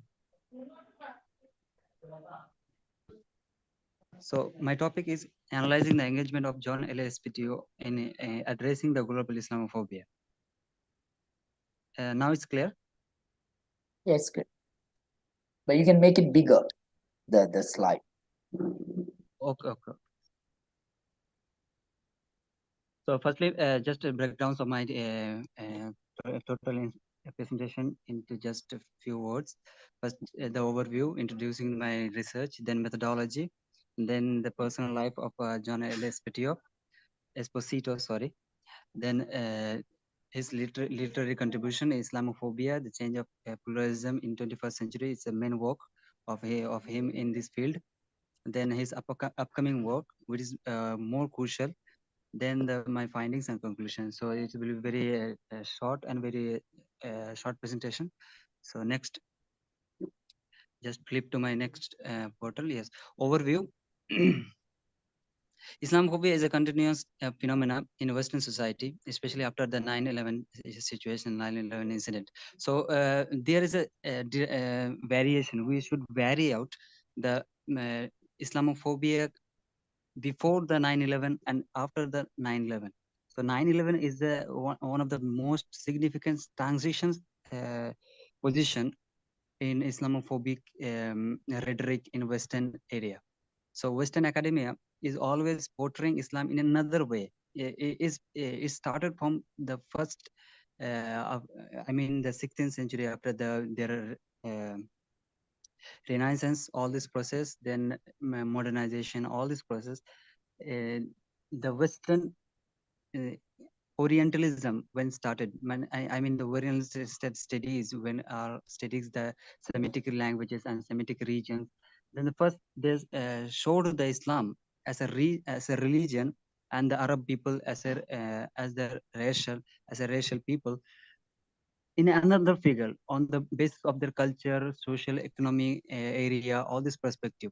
But after the 9/11 attack on the the Washington, I mean the New York Trade Center and the Pentagon, after that incident, it took a rapid change, a drastic and dramatic change into the Islamophobic, I mean, the new transition to the Islamophobic and rhetoric to the Islamic areas. So, think the people having the prejudice and stereotype against the Muslim, many Western Orientalists now put effort in scholarly works on this particular subject. So before that, beforehand, 9/11 beforehand, it was not projected very highly. But after that, this process have been highlighted in all the media. I mean, print media and I mean the visual media. So all this process has been done after this 9/11 situation. So US is a main figure in this vocalization of Islamophobia. So wrapping up to my protagonist. So he's John L. Esposito, a prominent scholar in international relations and Islamic studies. He has been actively engaged in challenging the Islamophobia through his academic research, public speaking, and media engagements. And then this research is aimed to analyze his engagement, assesses the ways of his interpretation of narratives and impact and countering the global Islamophobia. So my methodology is very simple: a secondary analysis on his works, on his projects, on his scholarly publications, media interviews, and his public statement, all this stuff. Then his personal life, coming after this personal life. So he is, as his name suggests, that he is Esposito. So is related to Italy. So he's in Italian America origin. So he traced back his lineage to the Italy, and his religion formally is Catholic Christian. So he was raised into that situation and background of Catholicism. So in that situation, he was triggered by the fallacy and deception of Trinity. So with that situation, he was forced to see and to seek the knowledge and basic knowledge of unity in God. So in this perception, he tried to follow, and there is a big story about his conversion from the Catholic Trinity to a unity in God. So he is now also he's alive. He's now 84-year-old, 85 or 84-year-old, but he's still following the Catholicism. I mean the basic Christianity within the unity in God. in his belief, but he didn't convert to Islam, but he follows Islam and he really revere Islam in his all walks. He has done so many walks, which will come later. So in Middle Eastern studies and religious studies, he has so many walks, and he was working university he is now professor and retired professor in Georgetown University in Washington DC. So he's a founding director in the Prince Al Walid Center for a Muslim Christian Understanding at Georgetown University, and he's considered one of the leading Mr. experts. Ubaidullah, Mr. Ubaidullah, you have 5 more minutes. Okay, please conclude with 5 minutes. Okay. Okay, sir. Just wrapping up my all this personal life. So just come to his education. He was forced to go to the Catholic schools and all this stuff, but rather he preferred to go to school, then college. Then in his Temple University, when he was joined in the Temple University, he was first got his admission, and then he's chose from his minor to the major in Islam. He did his major in Islam, but then made his PhD on Islam. Then he was so influenced by the Islamic Sufism and all this thing. So his work professionally, he joined the College of Holy Cross. Then he moved out from the many universities, from Harvard to Pennsylvania, then Princeton University. All these universities he worked there, and he served also as a consultant to the U.S. Department of State. And his life story goes so long. So now come to his literary works. He had done so many works, about 50 books he has written. He had written, but he had written all these books, not only the books in Islam, but also he is particularly scrutinizing the Islamophobia, and he has a marvelous book, which is Islamophobia: A Challenge to the Pluralism in 21st Century. So this book is very wonderful book, and it was co-authored, and then his book is a collection of essays, and he collected essays from various various ranges of scholars on the particular subject of Islamophobia and how it's spread, and how this racism, hatredism, and discrimination against the Muslim sprouted in the Western media and Western all these sectors. So the Islamophobia is a basic term which is French originated, then is come to the English literature and all this thing. And the first Orientalist, I mean the first man, anti-Orientalist, sorry, Edward Said used this word in his work. Then it was popularized after the 9/11 situation, 9/11 incident. There are so many definitions, but even John Esposito didn't come up with a fine definition to this Islamophobia. So Islamophobia is a very raging definition today. Until today, there is no any unified definition for this. So his thought against the Islamophobia. So how to defend this Islamophobia? He replied he arranged so many discussion to the many scholars all over the world, and he find out that this is not crucial to the primary responsibility for the victim. So it is about the victim, not the not who did the Islamophobia. I mean, who hated us, that's not a matter, but who has been hated, that's the matter. So when he has been hated, a Muslim, when he has been hated, so he is totally be neglected from and he would be depressed in the two factor. One factor is that he would not be able to express his views and express his freedom and express his all his emotion into the public, and he would not be able. And secondly, he would not be able to engage in a progressive way in Western areas. So many migrations happen there in Western countries, especially in America, when it's become the new world order. So there the Muslim, if the Muslim have been cornered by the Islamophobia, and especially it can, he also relate this Islamophobia to the anti-Semitism. So anti-Semitism and Islamophobia is both correlate in so many things. So when the Jewish had been cornered, so they could not progress. So Islamophobia, when it started, and when it is promoted by the government, as it would not be an government, and especially the governments, because we always heard the anti-migration and anti-Islamic propaganda, all this stuff from the US embassies and US administrations. So he had been criticized so many times. Even the foreign agencies and investigation agencies investigated him and sought out him for many times. And he had now he has a fabulous work and global Islamophobia and rise of populism, which has been under edition, and it will be out of publication in 2025 24, sorry. So it will highlight all these factors. I mean, deeply understanding the globalization of Islamophobia, how it globalized from the one part of one part of Oriental, I mean Occident area, how it globalized throughout the world, and what are the medias, how the role of media, how they play, and how the politics, all this going on, all this behind it. So Thank you very much. Thank you. Yes, please conclude.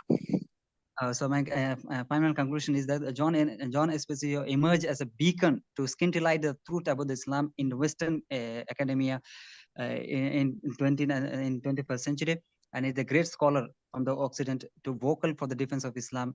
And critical apart, he succeeded in providing the differentiation between the real Islam and the 1% radical Islamist to the Western area, and dismantling the Western stereotypes and anti-Islamic rhetoric.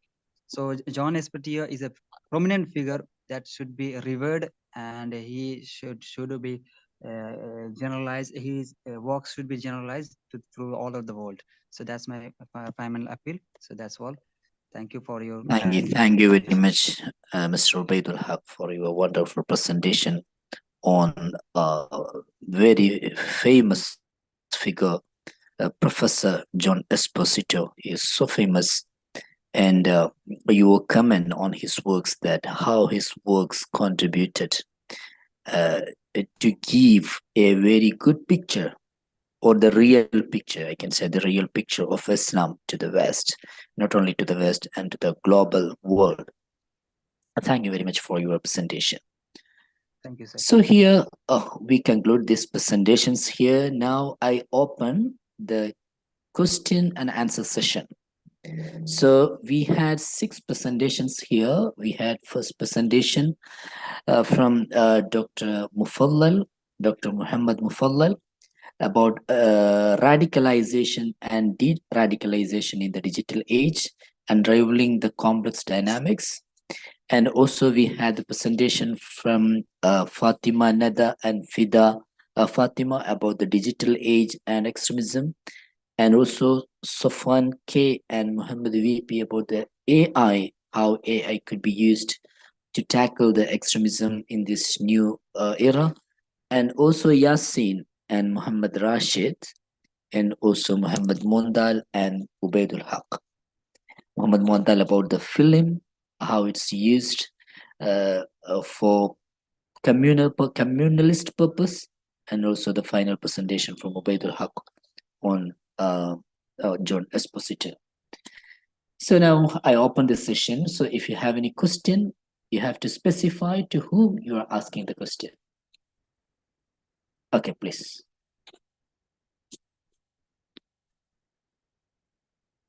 Those who have question, please come to the mic.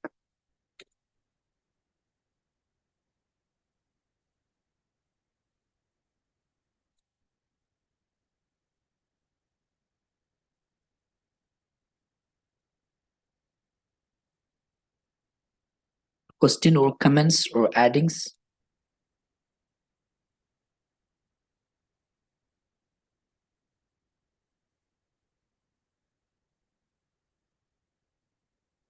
or any comments from our Deputy Director, Dr. Ali Unsal? Thank you very much, Dr. Salahuddin.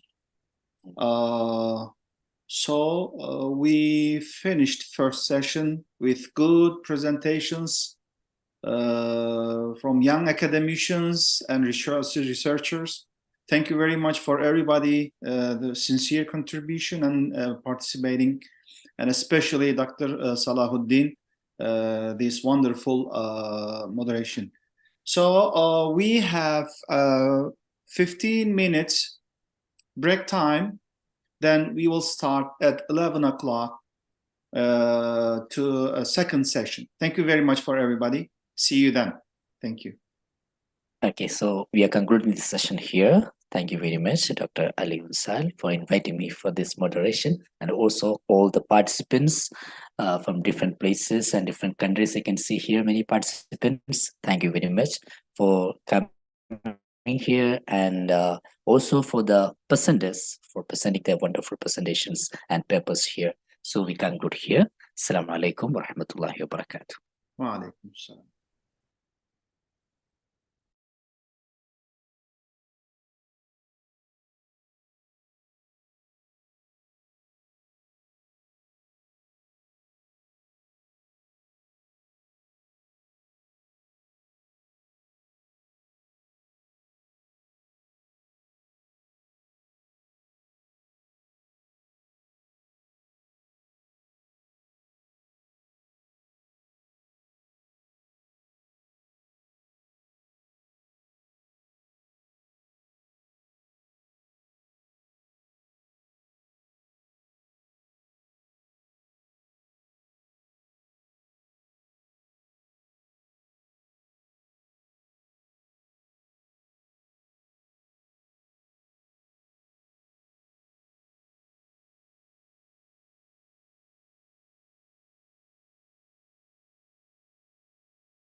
Hello, everyone.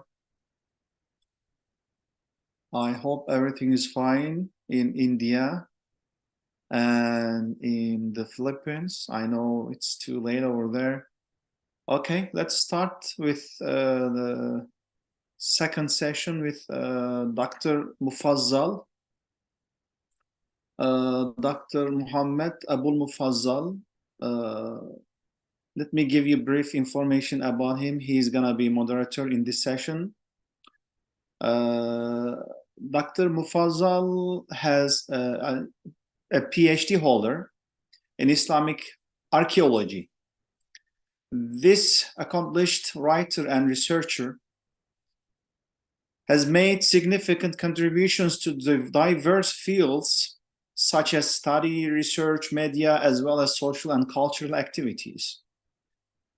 Fluent in multiple languages, he has delivered speeches on both national and international platforms, including the United Nations General Assembly, UNGA, in New York, the Forum for Arab and International Relations in Qatar, and Adelphi University in the United States.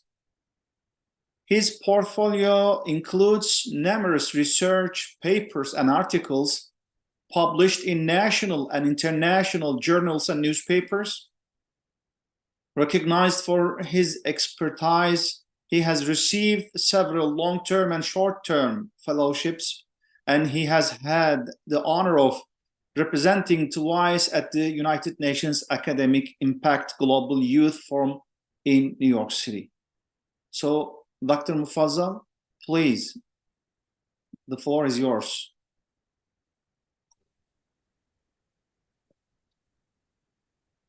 Thank you so much, sir, for that introduction.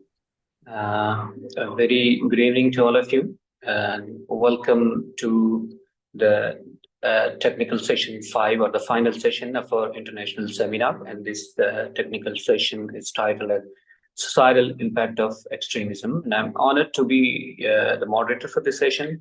So together, let's explore the insightful discussion on the global impact of extremism in today's society. But before moving ahead, let me give some clarifications. Each speaker has been allocated a 15-minute time slot with a gentle reminder scheduled after 10 minutes. The speakers are kindly advised to conclude their presentations promptly following the reminder. And after the speaker's presentation, at 10 to 15 minutes, as the circumstances permit, interactive session will be facilitated, during which questions are encouraged and welcome.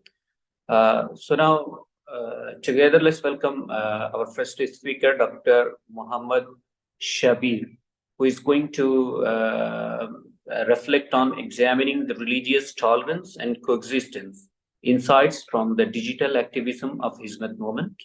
So please welcome Dr. Muhammad Shabir. Over to you, Dr. Muhammad Shabir.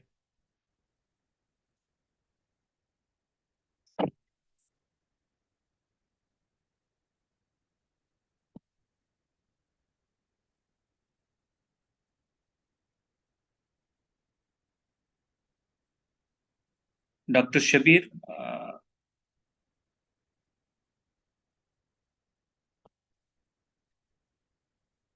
are you here?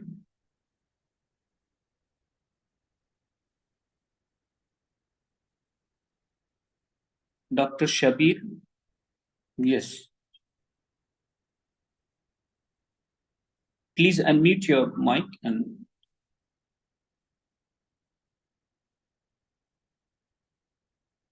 okay. Thank you.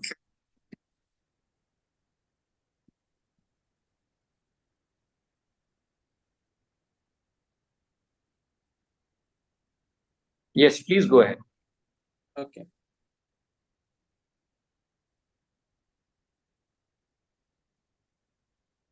Very good morning to all. I'm very thankful for giving me opportunity for the presentation in this session. First of all, I'm very much thankful to Vice Institute, which is organizing this wonderful event. And today I'm going to talk about digital activism for religious tolerance, a case study of the Hizmat movement. So my paper is the result of my collaboration with In Dialogue Foundation in Delhi for internship program, and also as a program coordinator for 1 year. So so the background of the presentation is that religious diversity has been a hallmark of human civilization, contributing to the complexity of cultures, traditions, and belief systems that shape societies worldwide. However, this diversity has been a source of tension and conflict as differences in religious practices and beliefs can lead to misunderstandings, discrimination, and even violence. Such violence is at an increasing level due to the emergence of new communication media. However, globalization and digital connectivity are prevalent. The potential for interfaith dialogue and understanding has expanded significantly. Digital platforms offer a unique space for fostering tolerance and coexistence, enabling individuals and movements to engage with diverse audience on a global scale. So I'm just giving a brief introduction about the Hizmat movement. Hizmat movement or Gulen movement is a transnational community inspired by the teachings of Fethullah Gulen. Originating in Turkey, the movement has gained recognition for its commitment to education, interfaith dialogue, and humanitarian efforts. The movement is organized around clusters of non-governmental institutions, including schools, tutoring centers, universities, business associations, community organizations, humanitarian aid organization, healthcare, and media outlets. Despite its transnational presence and growth, the structure of the movement retained its reliance on the charismatic authority of the movement's founder, Fethullah Gulen. So in recent decades, there are many online digital activities of Hizmat. Hizmat use digital platform for global outreach. Various organizations affiliated to Hizmat, such as In Dialogue Foundation in India, Journalists and Writers Forum in USA, and other many organizations are using digital platform for spreading the message of the movement. The movement strategically utilize online initiatives, social media campaigns, and education programs to promote a message of tolerance and understanding. The movement's commitment to fostering positive attitudes and behaviors towards religious diversity is evident in such activities, which serve as model for examination. So many studies have focused and emphasized the role of dialogue in religious tolerance and coexistence. So, for example, A.T. Kuru emphasized the importance of distinguishing between religious tolerance as a passive acceptance and active engagement in the faith dialogue. And many behavioral scholars, such as Alport's contact hypothesis, suggests that positive interaction between individuals of different religious background can reduce prejudice and promote tolerance. Recent studies such as those by Pettigrew and Traub have supported and expanded upon this hypothesis, emphasizing the role of sustained and meaningful contact in building interfaith understanding. So, inspiring from these, understanding the importance of dialogue, Hizmat leverage a variety of virtual platforms, including websites, forums, and social media channels to facilitate and encourage interfaith dialogue. These platforms serve as virtual meeting spaces where individuals from diverse religious background can engage in conversation, share perspective, and develop deeper understanding of each other's beliefs. The movement strategically utilizes this platform to transcend geographical boundaries, creating a global network of individuals committed to promote tolerance and mutual respect. For example, in India, the Indialogue Foundation is one of the organization affiliated to Hizmat. The organization is very active in promoting interfaith dialogue and conducting online events for promoting interfaith dialogue. For example, recently there was a competition for the youth for sharing their ideas on interfaith dialogue, and there was a competition for that. So there are many such activities. Even in the website of the Indialogue Foundation contains many videos of the lectures series of the online lecture series of the eminent scholars of interfaith dialogue. So the main activity is webinar and conferences, as I mentioned. The Hizmat or the Indialogue Foundation in India organize webinars and online conferences that bring together religious leaders, scholars, and practitioners from different faith traditions. These virtual events serve as opportunities for participants to share insight, discuss common values, and address issues that may contribute interfaith understanding. So in India, one of such big event is Gandhi seminar, which is organized by the Indialogue Foundation in every Gandhi Jayanti, October 2nd.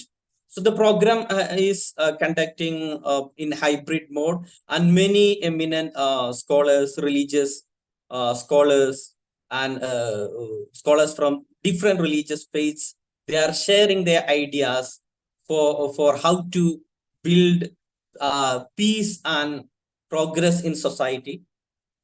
So other activities of the Hizmat movement is creating education programs and web contents for interfaith dialogue. So dissemination of education materials, promoting commonalities among religious traditions, online articles, videos, and interactive content to dispel misconceptions among the communities.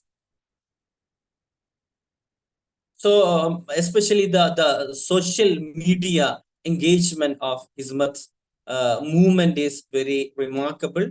The crucial role of social media, especially X, or the formerly Twitter, Facebook, Instagram, accounts of the NGOs and the movements, sub-organizations are using these platform for disseminating the messages of the organization, the movement, to spread the messages of love and diverse content. And the one of the feature of this social media engagement is diverse contents, like different quotes, videos, success stories, and real-time updates on interfaith dialogue.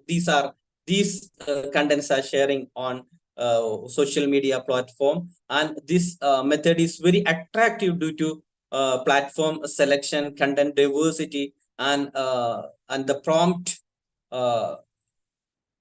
activities, prompt reaction to the different kind of challenges and faced by the community. And another activity is collaborative online projects. So Hizmat is collaborating with various organizations and individuals for joint online projects. In India, the Indialogue Foundation is collaborating with various like-minded organizations for conducting peace events and interfaith dialogue and interfaith events. And then so there are many challenges, I mean, for this digital platform. When digital platform is using and for the activities, there are many challenges faced by the movement. So globally, the persistence of issues like religious discrimination, persecution, and misuse of religious ideologies for political purposes, and the rise of right-wing ideologies and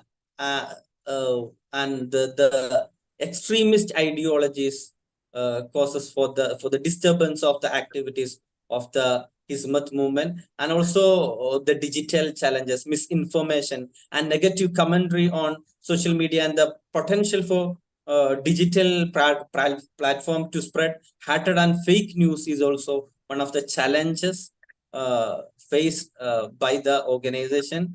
And there is also many kind of curtailment of activities from the right-wing authoritarian governments, and that's why the movement is facing a lot of challenges nowadays.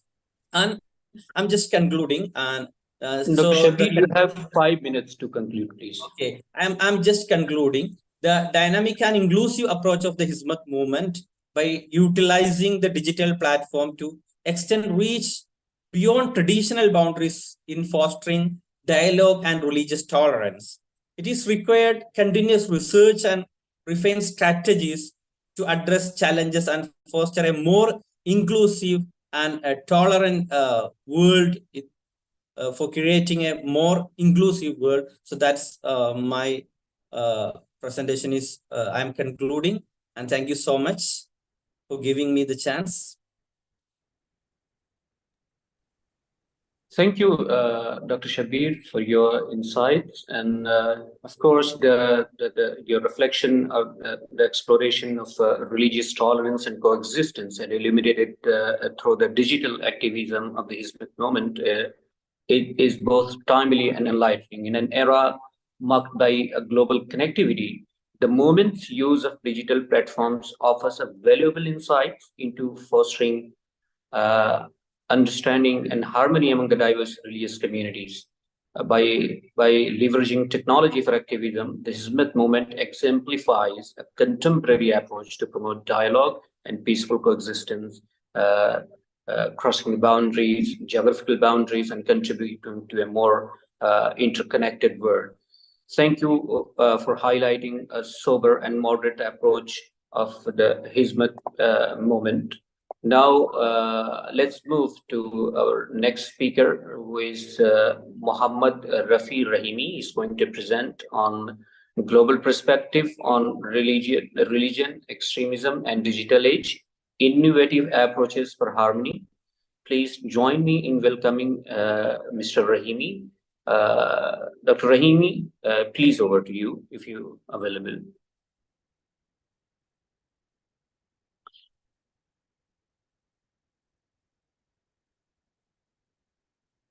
Dr. Muhammad Rafi Rahimi.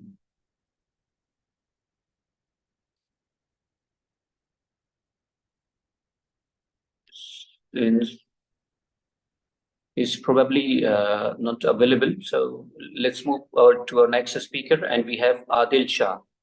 Adil Shah is going to shed light on how extremism is triggered in the digital age.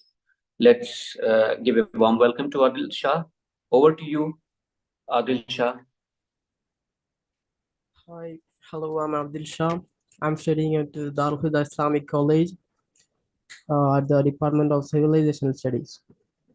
And my topic here is how extremism trigger in the digital age and the consequences of extremism in digital platforms and internet. I'm sharing my slides and turning my camera off.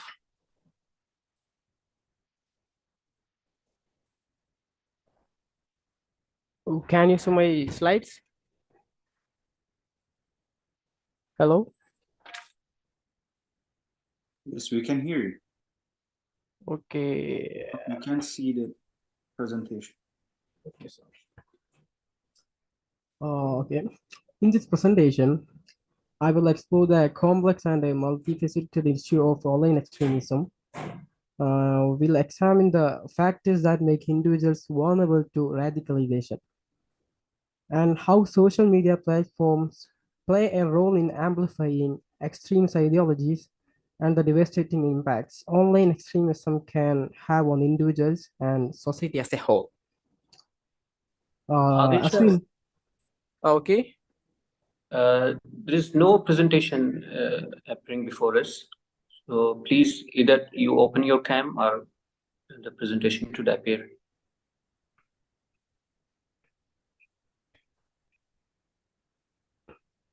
1 second. Okay. Yes, yes. The extremism represent the ideology itself, often characterized by its opposition to democratic values and advocacy for discriminatory or exclusionary practices.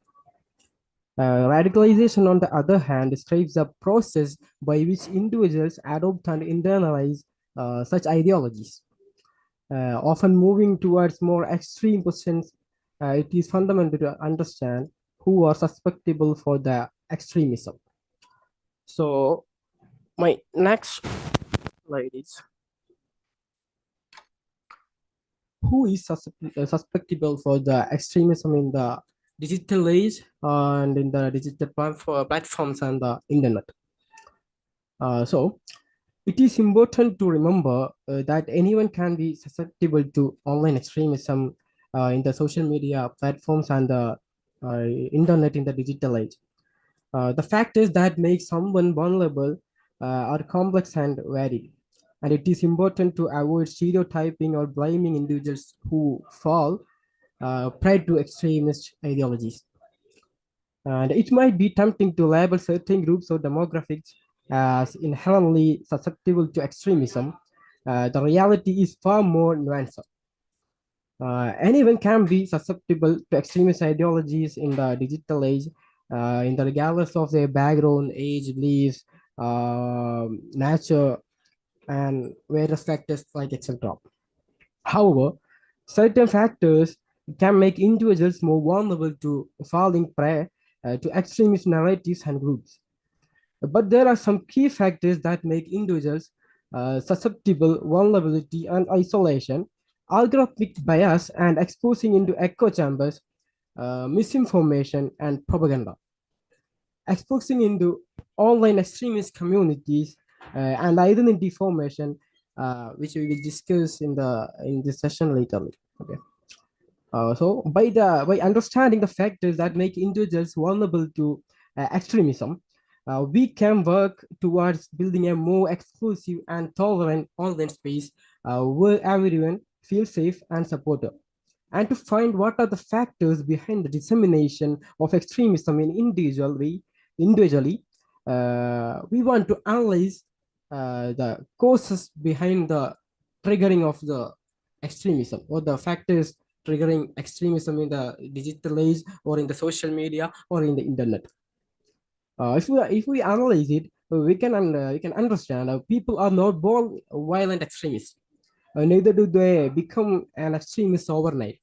Nor does their faith, ethnicity, age, sex, background, or where they live play a part in the becoming of a extremist. But various other several factors can increase the risk of someone becoming vulnerable to extremist views, contents, and propaganda, like anger at being bullied or feeling unfairly treated by different sections of society, people, or groups. Similarly, the peer pressure to fitting goes along with the status or the disruptive behavior in the individuals can also lead to the extremism. The extremist actors take advantage of this behavior of individuals to brainwash them into extremist ideologies and extremist propaganda.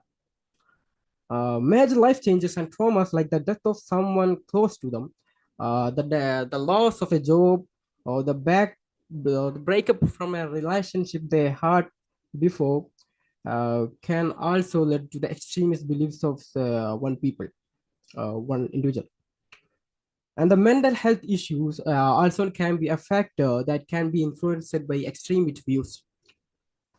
If you are looking into the factors closely, we can find that the people become extremists because of various reasons, like being exposed to extreme ideas and views and getting influenced and inspired by it. Maybe they have direct contact with their family members who are a part of any extremist group, or staff members of their education or community promoting the extremist ideology. Peace promoting extremist ideology and sharing it can also lead to the extremist views growing in an individual. Their access and exposure to extremist material via social media and internet can also infest them with extremist ideas and propaganda and lead to the extremism. And if we are looking into the problem of social media in spreading and disseminating the extremist propaganda and ideology, we can find that social media uses certain technology to disseminate all types of contents. Like Mr. Adil Shah, you have 5 minutes more to conclude, okay? Okay. The echo chamber effect traps people in online bubbles of confirmatory information, feeding their existing beliefs and shouting out opposing viewpoints. Sorry.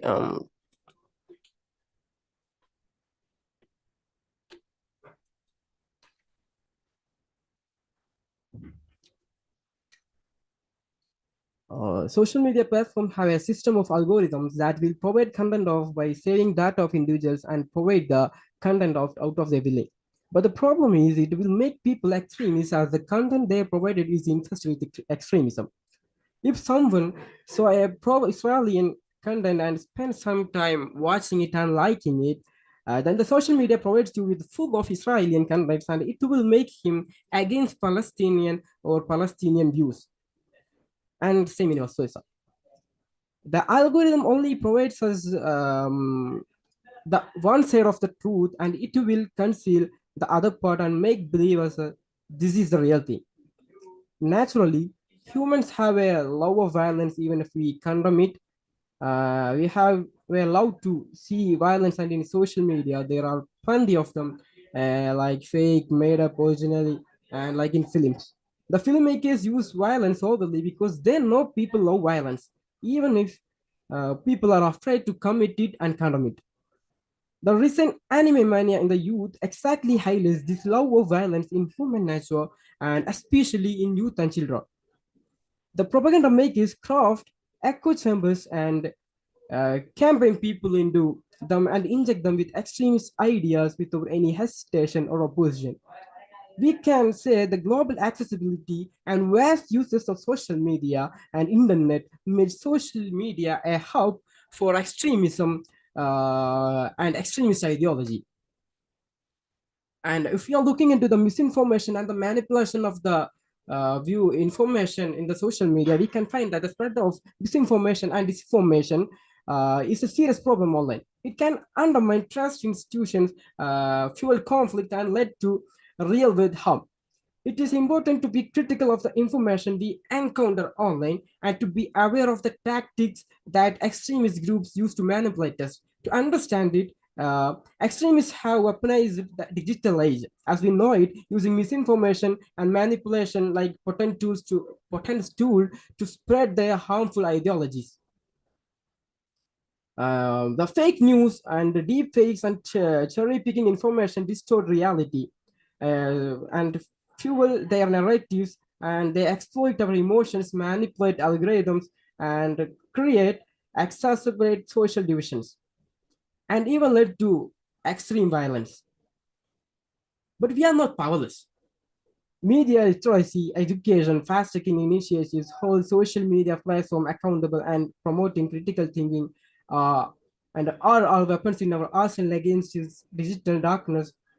We can overcome it by working together. We can build a more informed and resilient society that shine a light on the truth and drowns the manipulative whispers of the extremism.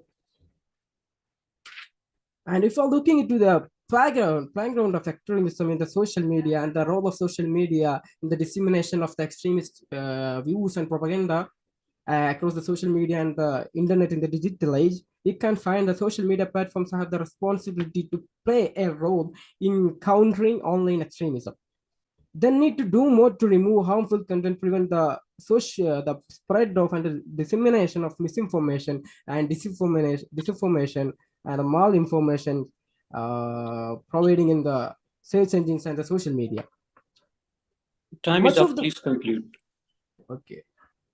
And much of the world now communicates on social media, with nearly a third of the world's population active on Facebook alone. That the social media users in 2023 has become 4.42 billion users. It's nearly half of the world's total population.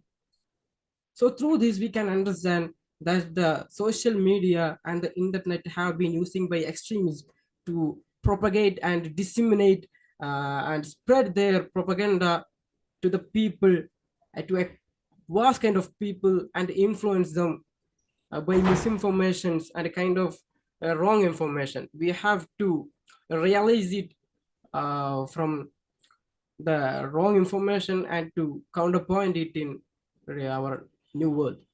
Okay, I'm concluding my speech here. Thank you.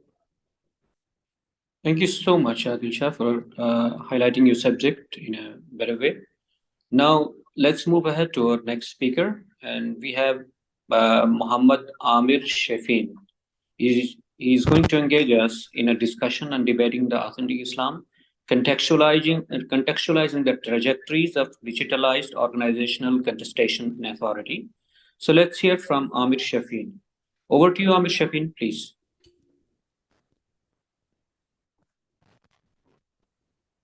Assalamu alaikum wa rahmatullahi ta'ala wa barakatuh. Am I audible? Yes, you are. Go ahead, please. Okay. First of all, thank you for having me on this session. And as introduced here, my topic is regarded with how the digitalization whether has helped these kind of contestations, which marked a serious series of serious contestations among the social or religious sects in Muslim sects in Kerala.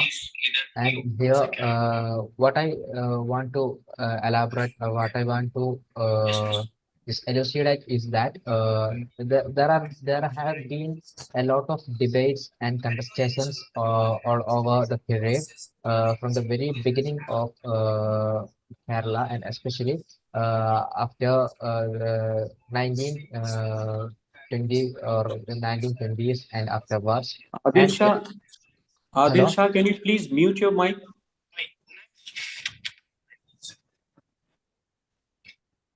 Adil Shah, mute your mic, please. It's disturbing.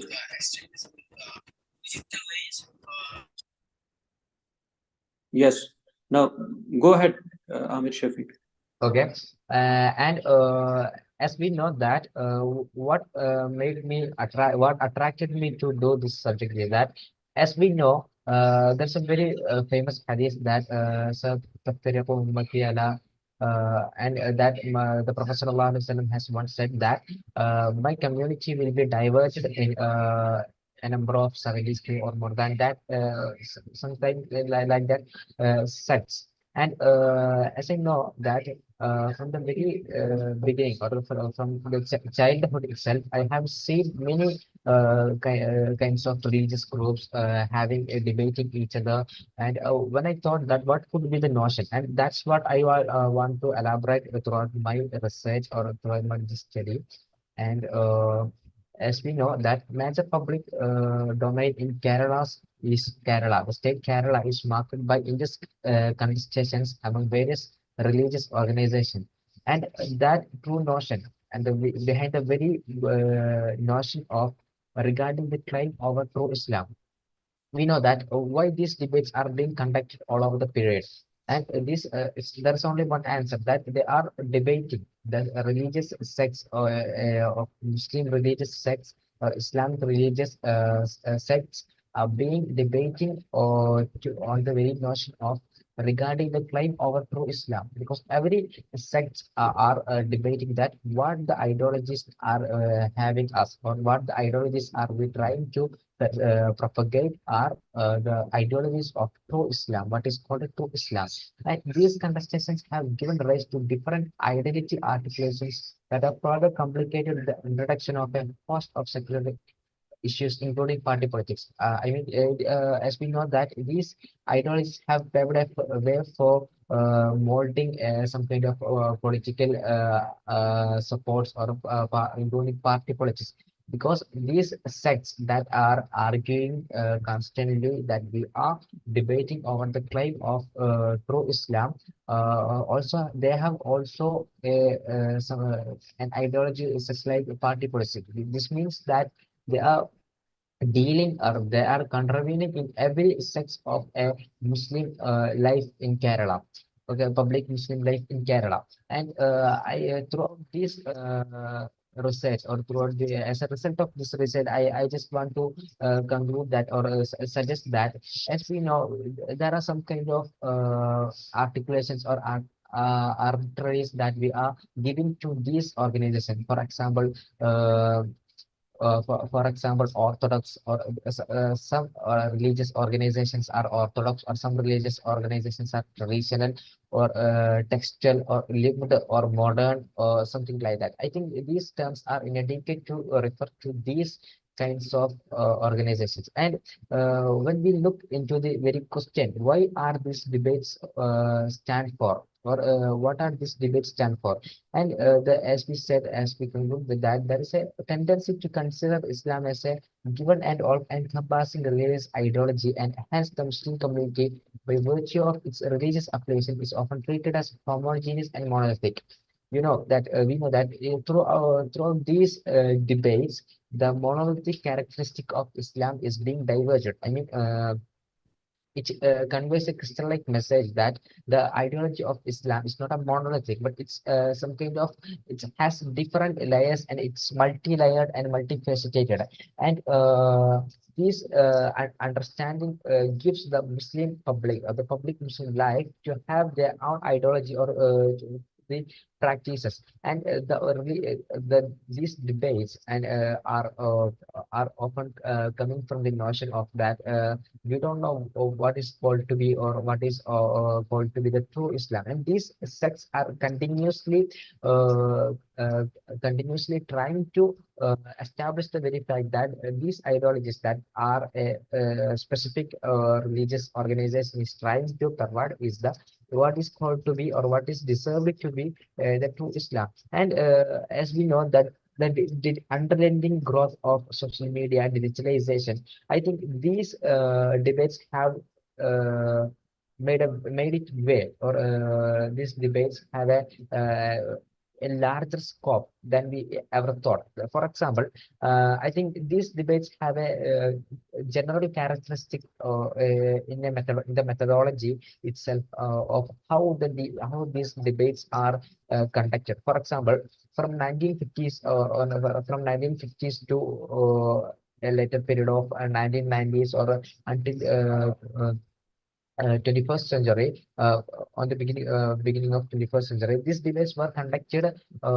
in a mode of face to face. I mean, there were coming to the Kerala context, as we know that there were debates that were being held in the mode of face to face. I mean, there would be specific religious organizations or sections, and there would be their religious heads, or those who are heading for having as the head of the debates, and they will debate, or they will contest each other in a face-to-face mode.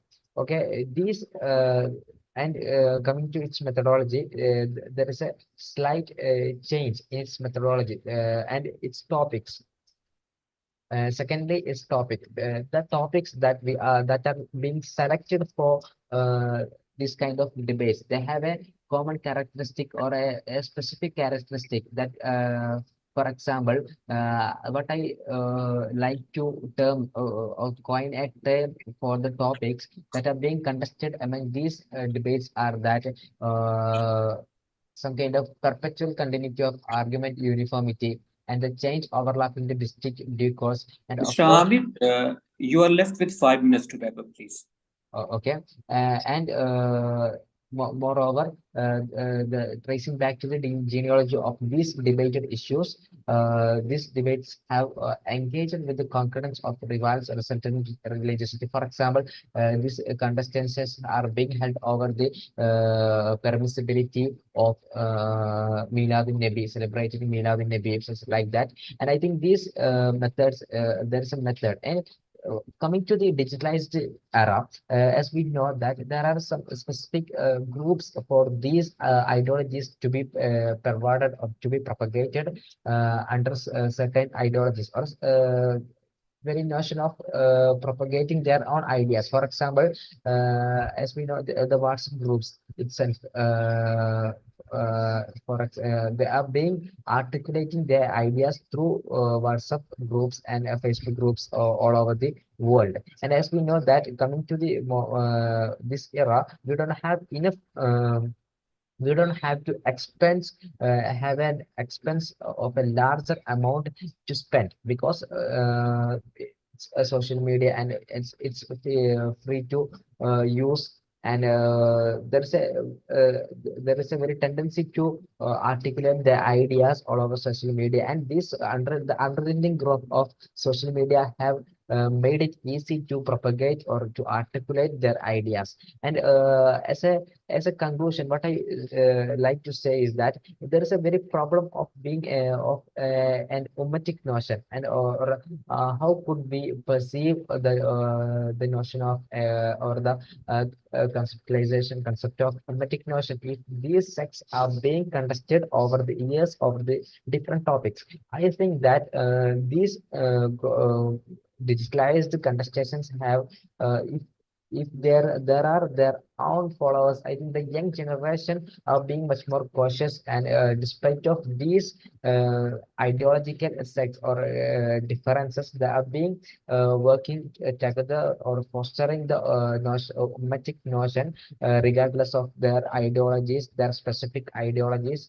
And but still there is a group of people, especially the common people, they are being still behind this, or they have been still influenced by these kind of contestations. And everywhere it's I think these debates or contestations are being contextualized. For example, if it's Rabi level 12 or Rabi level 12, there would be many clips of the different specific groups that which share that the celebrating of Miladun Nabi is not permissible in accordance with Islamic religious ideology. And as a counter narrative or as a counter response, there would be something some kind of write-ups or some kind of video clips themselves articulating that it's not correct. It's religious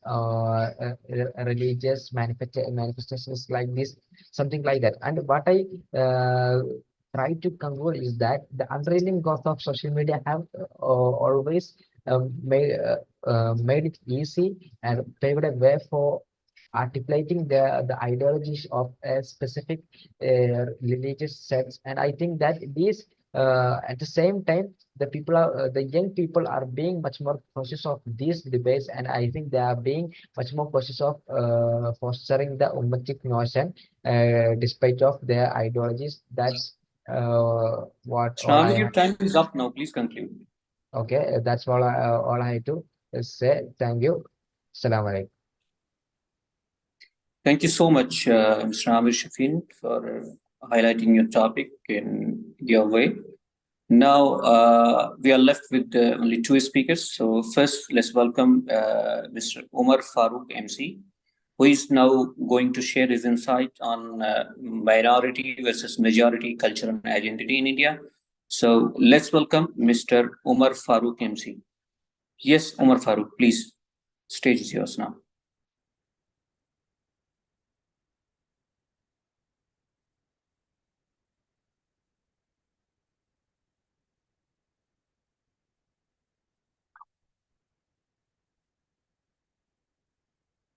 Omar Farooq, are you there?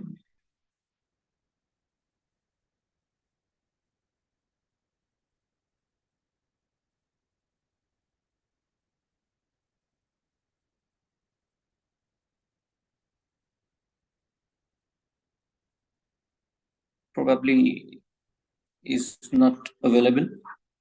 So let's move rightly to our last speaker of the session. And he is Muzammil KP.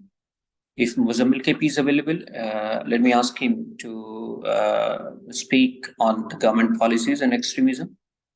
Muzammil KP, please, over to you.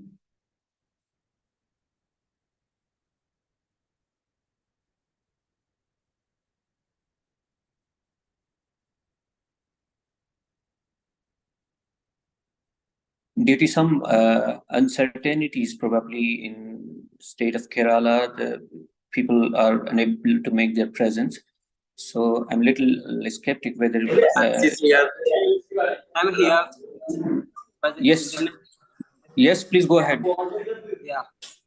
So my topic is governmental policies and extremism. So, okay, go ahead.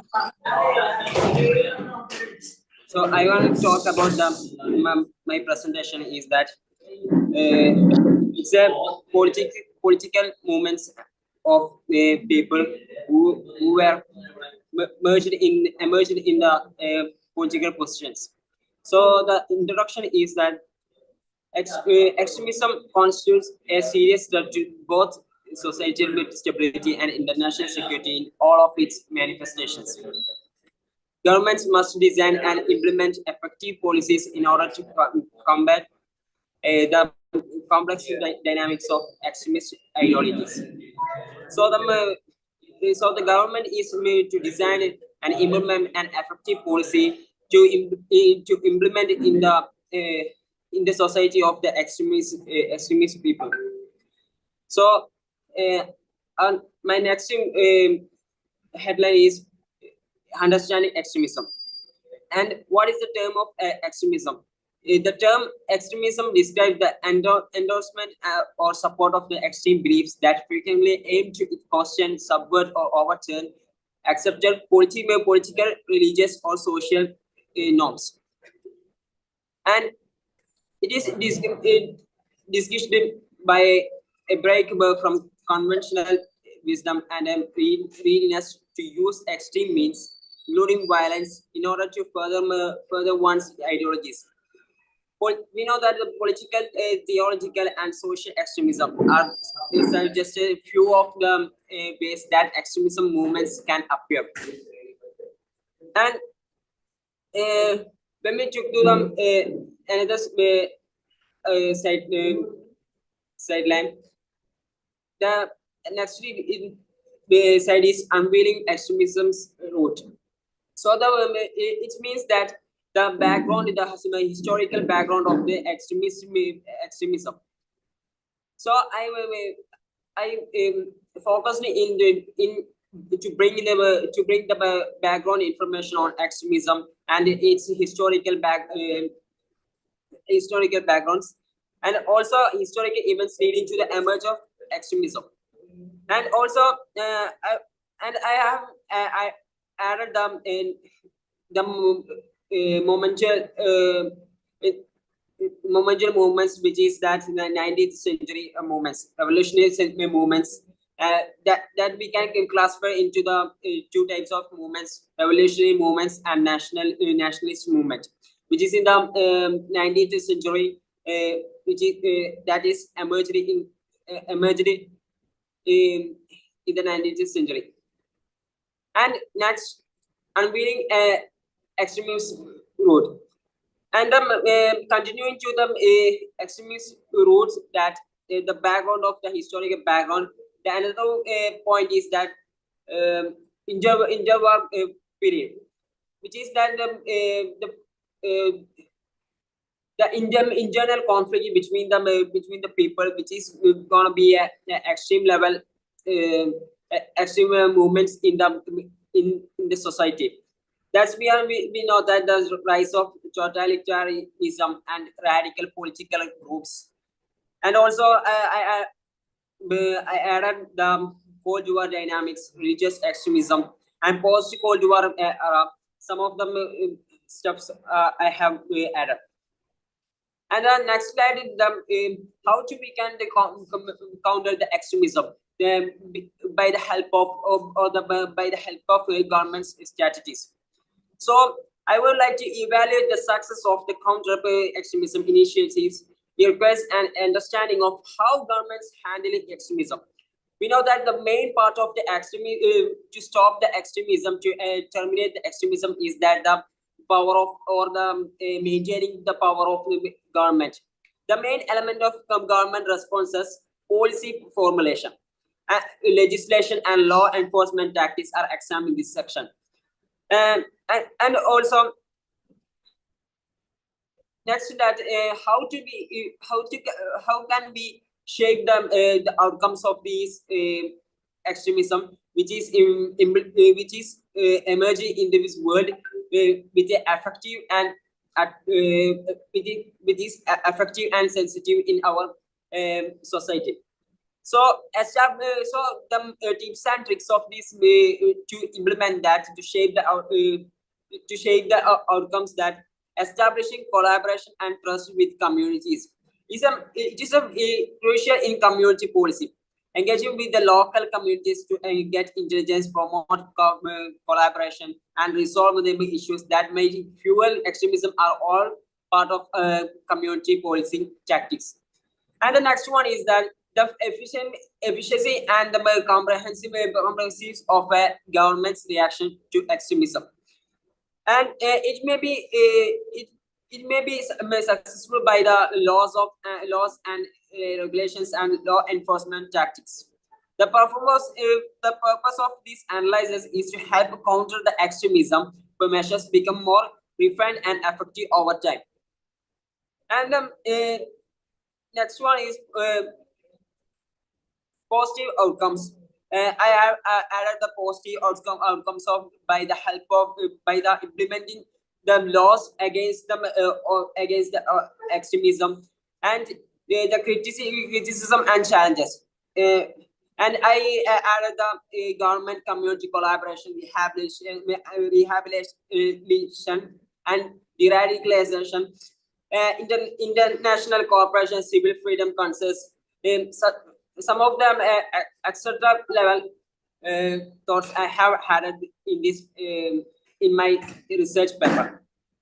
And next one is how to action this. How can we action with the case studies? It is that I have added in my research many of case studies. One of them case studies that the case studies of preventive strategy in the United Kingdom.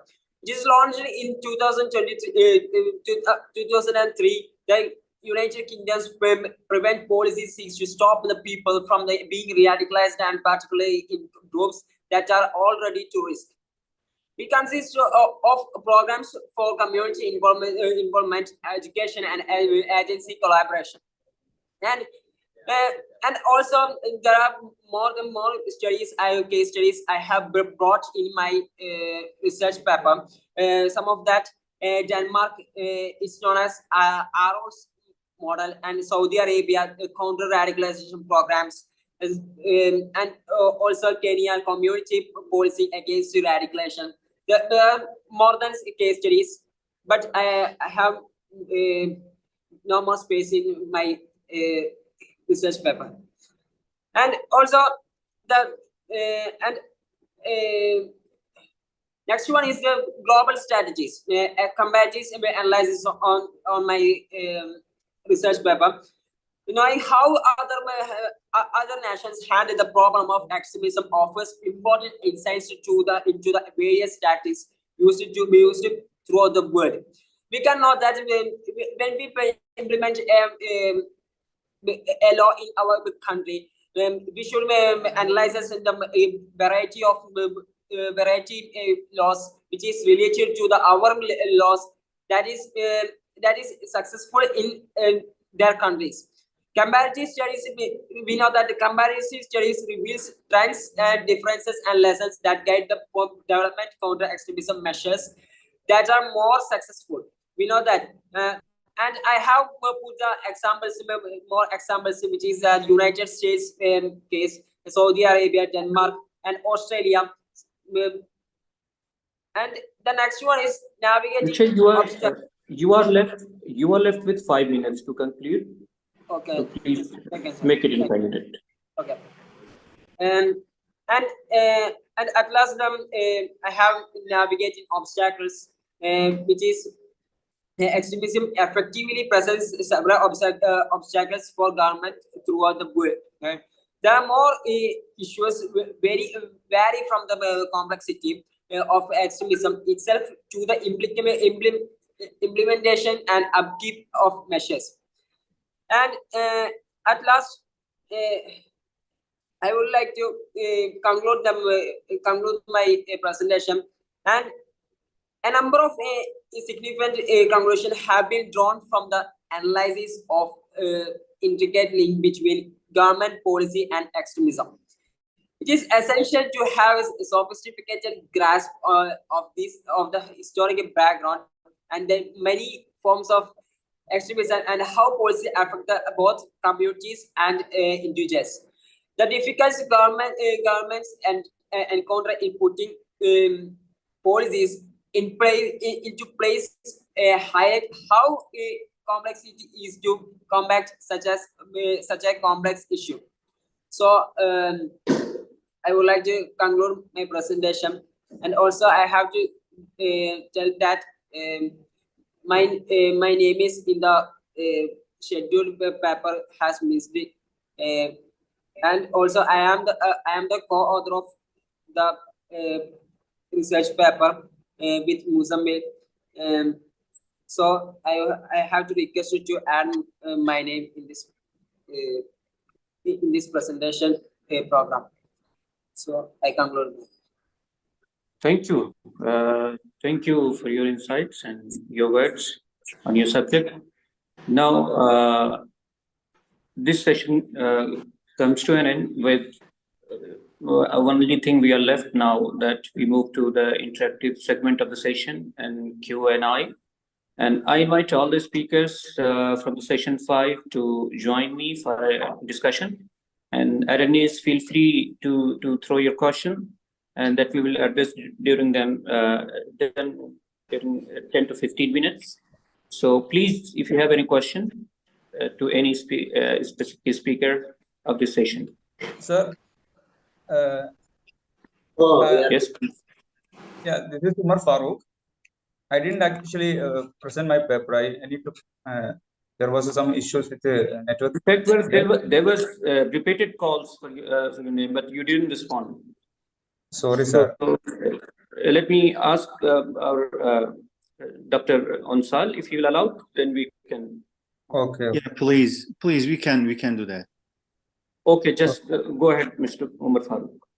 Okay, thank you so much. Actually, there is a little slight change in my title. My title is Minority Discourse and Marginalization, Muslim Minority Culture and Identity in India. So let me to start my presentation. India has a different kind of people who follow various religions, languages, cultures, and customs. It facilitates unity in diversity of citizens and promote liberty, equality, and fraternity among them.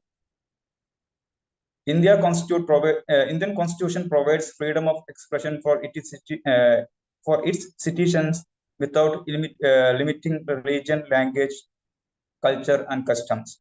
It helps the easy existence of minority communities in India and sustains their various cultures across country. Therefore, India provides more space for upliftment of minorities through implementing sustainable development. Minority discourse is a study of excluded identity and criticizing discourse of power, which is situated in the control of dominant authorities, and they operate over others. This discourse addresses the issues of dividing borderline, which creates binary oppositions like self and other, us and them, and oppressor and oppressed. Here we are concerned with some theorist notion about minority discourse. John Muhammad and David Diop suggest that minority discourse is to describe and define the common denominators that link various minority cultures. They proclaim that Western humanism and colonialist discourses still consider minority cultures. Mr. Farooq, Okay. we don't have any slide or any presentation on the screen. So either you present your slides or unmute your camera. Yeah, there is no slide actually. I will be reading my paper. So please open your cam. So that. Should I? Okay. Fine. Am I visible? Okay. So. Yes. Go ahead, please. Am I visible, Nana? Sir? Okay. Indian Constitution and consideration for minority. Here we look the perspectives of Constitution toward the communities in India. Article 25 allows, I quote, subject to public order, morality, and health and other provisions of this part, all persons are equally entitled to the freedom of conscience and the right freely to profess, practice, and propagate religion. Quote end. And Article 29, I quote, any section of citizens residing in the territory of India and any part of thereof having a distinct language, script, or culture of its own shall have the right to conceive the same. I quote end.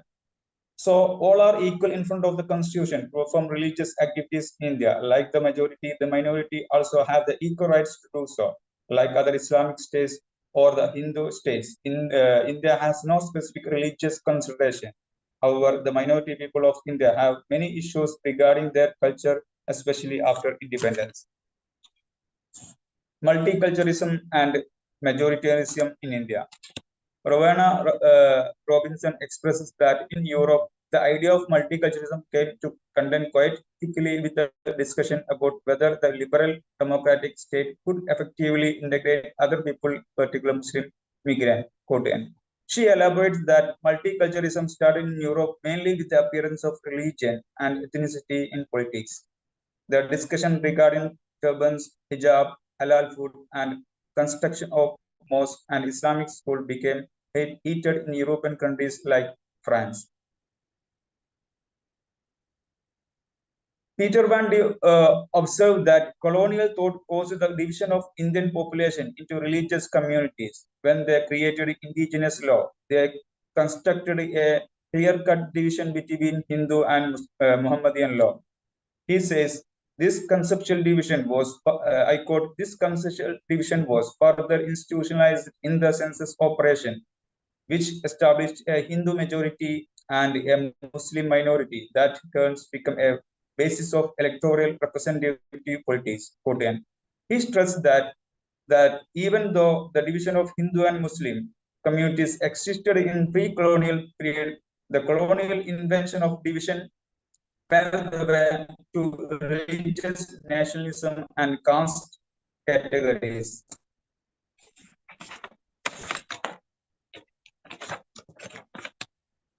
The question that arises in minoritarian discourse is why and how this Muslim minority is persecuted and what are the factors of persecution. When religion becomes the main criteria to categorize the Indian population as majority and minority, it raises some tension in this secular country.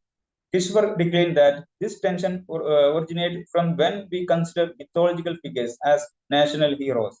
Hindu nationalist groups consider mythological figures like Ram and Ram as national heroes. The Ram Mandir issue became a nationalist issue rather than a religious issue. And if we do not support Ram Mandir issue, we became anti-nationalist. Hindu nationalist groups demand that the Muslim minority should show their loyalty toward Hindu mythology to become a good nationalist and patriotist.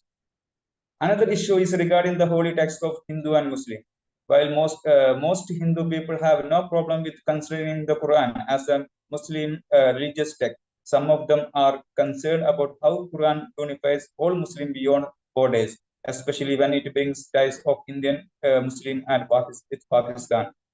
Meanwhile, the Ramayana Gita, as the religious texts have different versions worldwide, does not show a universal alliance with other Hindus outside India.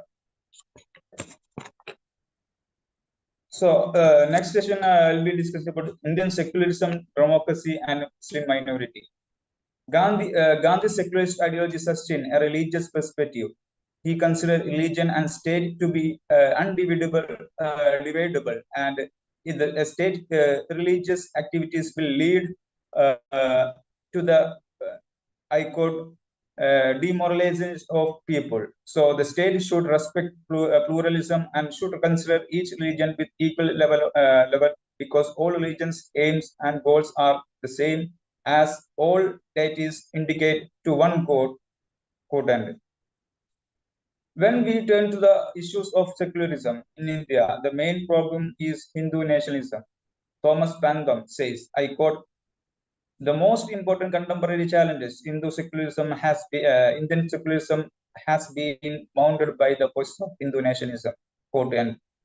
Hindutva became a massive challenge for the creation of secularism in India. It demands a country with a Hindu nation or Hindu Rashtra, which is a majority of the country, should be Hindu. Indian secularism promotes equal consideration for all religions, specifically recognizing religious customs and practices. It is not something against religion, but keep the balance among the religion.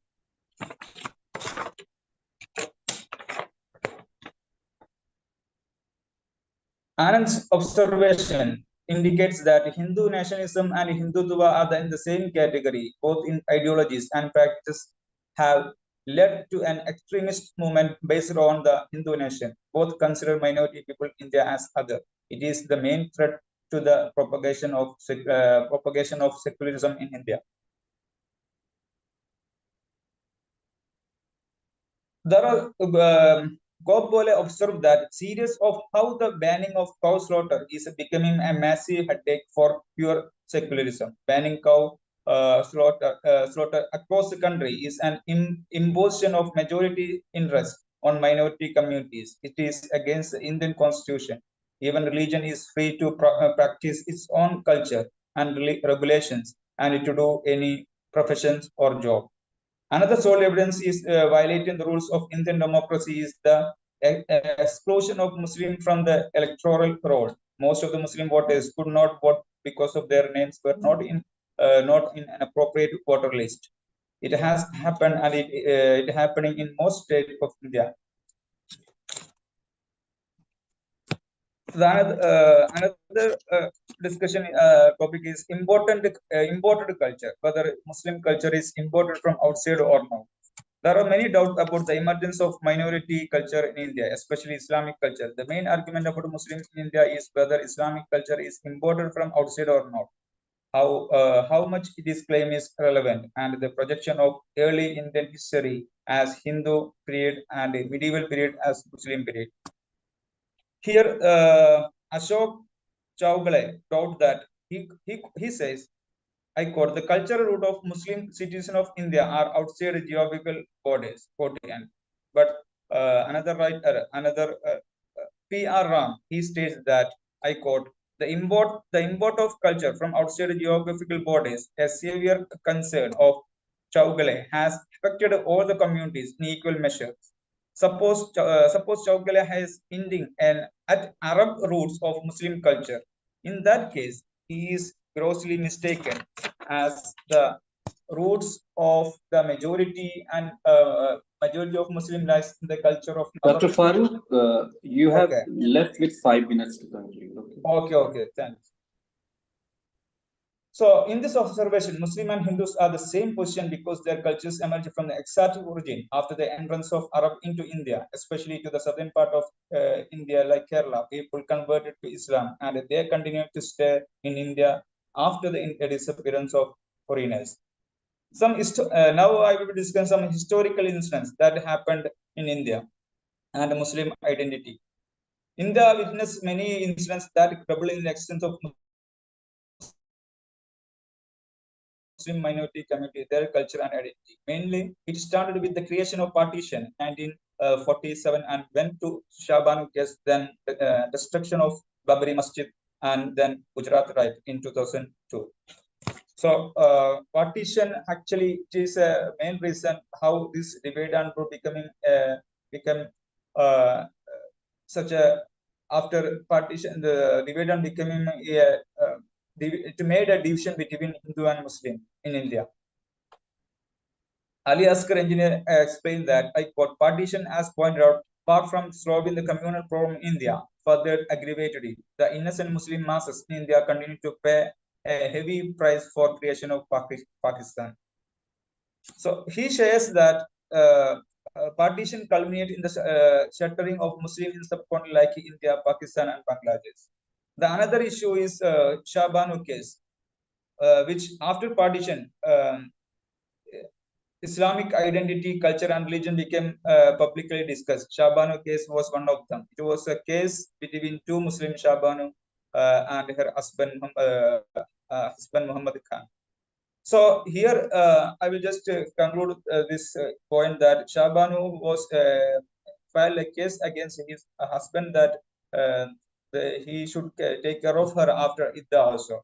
But his husband actually Muhammad Khan give petition, give another petition regarding that he cannot pay attention after Idda. But I got this court actually made a verdict regarding that he should take care of her after Idda till the end. But again, this the Congress government, they made a rule, the Muslim Women Protection Lawyers Act, which passed in by Rajiv Gandhi and in 1968. So many people, it was a consideration for the husband regarding the taking care of the wife only till the end of Idda only. So the another issue is demolition of Babari Masjid. We already know, no need of discussing much about this incidents. So another issue is this actually Babari issue becoming widespread. The Archaeological Survey of India actually reported many issues regarding supporting this, mentioning that temple some temple was beneath this Babari Masjid. But the many things showing that there was a non-vegetarian people were residing beneath this that place before constructing Babari Masjid there. The another issue which I want to discuss at last is Gujarat riot and afterward. So this incident also very much made a Gujarat riot actually against to become a incident which against minority, especially Muslim, was another controversial issue regarding Muslim identity and culture in secular country India. So at last, I want to conclude that the Constitution of India agrees and supports the welfare of marginalized and suppressed minorities. It has given special provision and consideration to downtrodden people through creating various articles.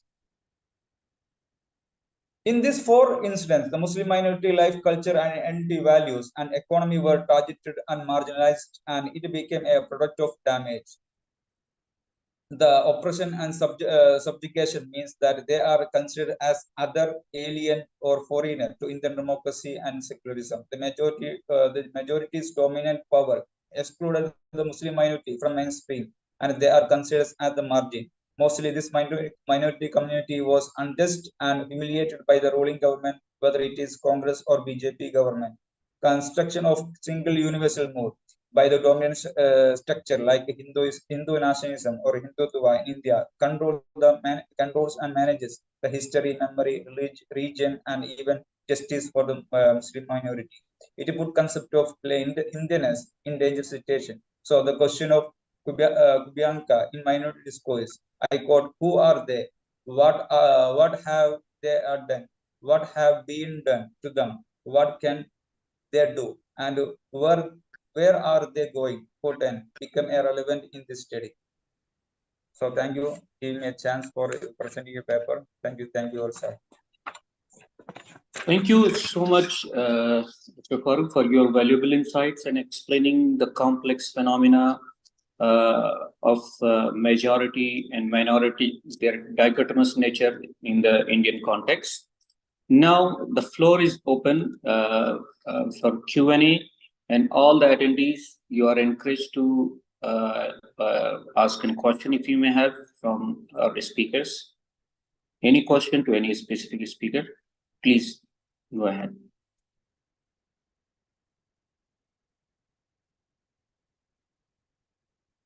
Please either raise your hand or you can open your mic and ask directly.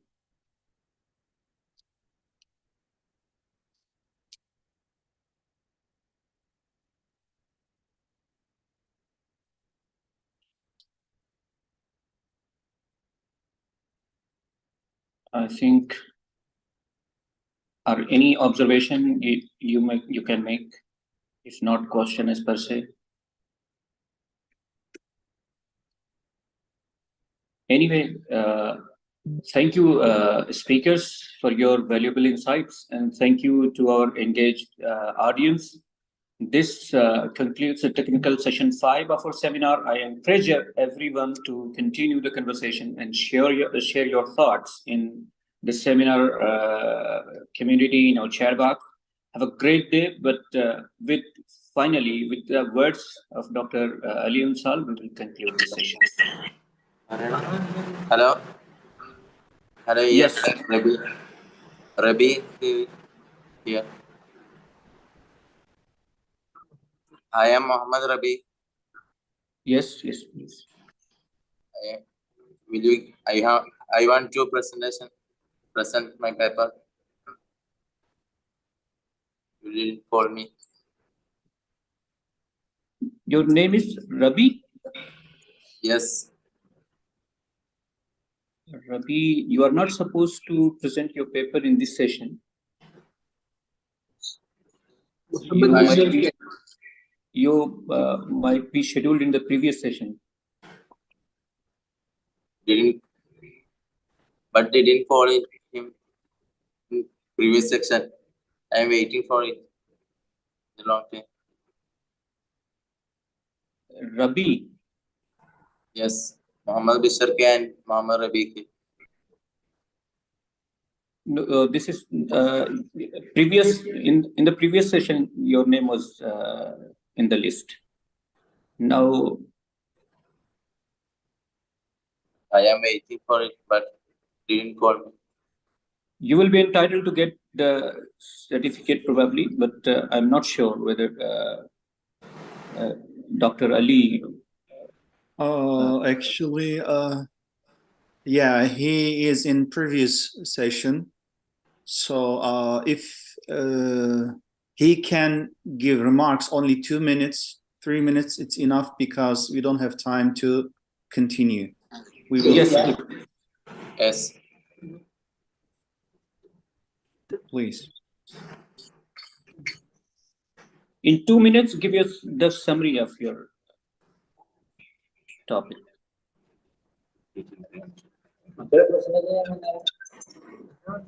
Maybe PPT.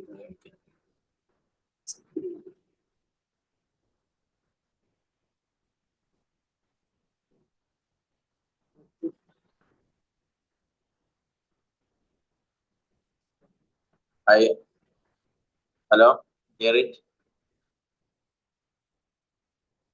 Hello? You are audible. You are audible. Go ahead. Can you hear me? You are audible. Please go ahead. It's quite clear.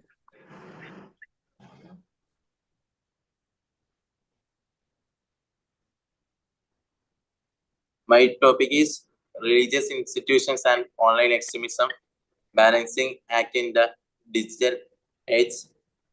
And first I am going to a small introduction to that subject. In India, educational institutions and practices are sites used to socialize young people as religious subjects.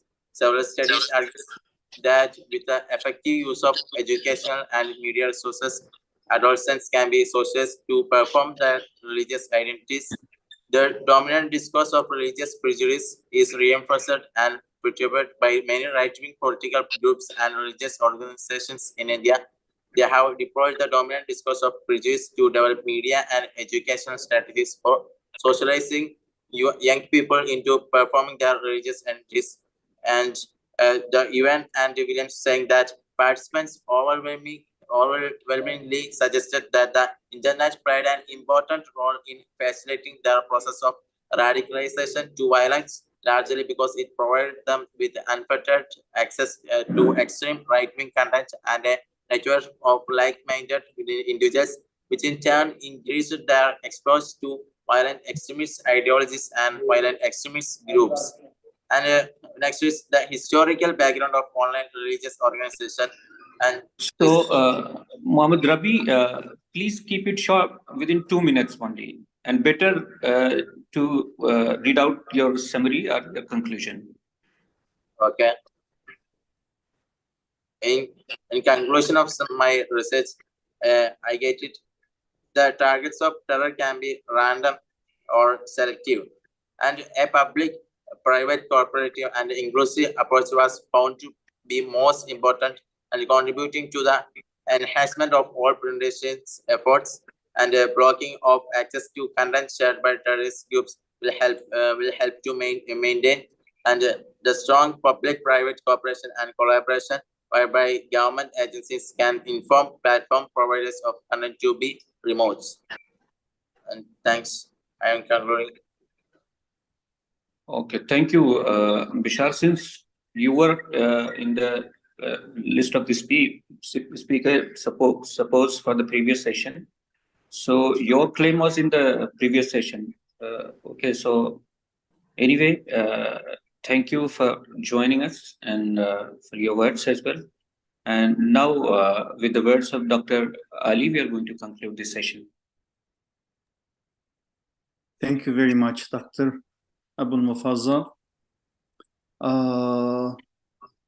Let me conclude and close the seminar. And if you have remarks, Dr. Mufazzal, please, after me, you can tell your ideas and your remarks, okay? We have reached the conclusion of the seminar titled Religion, Extremism and Digital Age, Navigating Challenges and Solutions, which has been ongoing for the past 2 days. Firstly, I would like to extend my congratulations to all the speakers and participants, especially from the Philippines and Cambodia, from the far east part of the world. I know the time is really, really late over there, and they, with patience, they attended and they contributed us. Thank you very much. I express gratitude to Darul Huda Islamic University, Anti-Corruption Academy, and Idea of India Foundation for their contributions through collaboration with the Vice Institute. A clear and unequivocal conclusion that has emerged from the 2 days of discussions is that nobody in their own society or anywhere in the world is comfortable with extremist groups and their actions. Everyone wishes to prevent the spread of such ideologies. Throughout this 2-day seminar, several prominent thoughts have emerged. Regardless of our geographical locations, we should strive to make life livable. Or livable, yeah, livable. Just as radical groups seek to spread their ideas using modern technology and social media, constructive and positive thinkers should also actively use technology, leveraging social media to disseminate anti-extremist thoughts and promote peace, tolerance, coexistence, better understanding, culture of living together, and etc. I think for this, we should educate our children and youth with the feelings of cherishing life, to sustain them, elevating the tears of those who weep, and rushing to the aid of those in need, nurturing a sense of compassion towards all creation.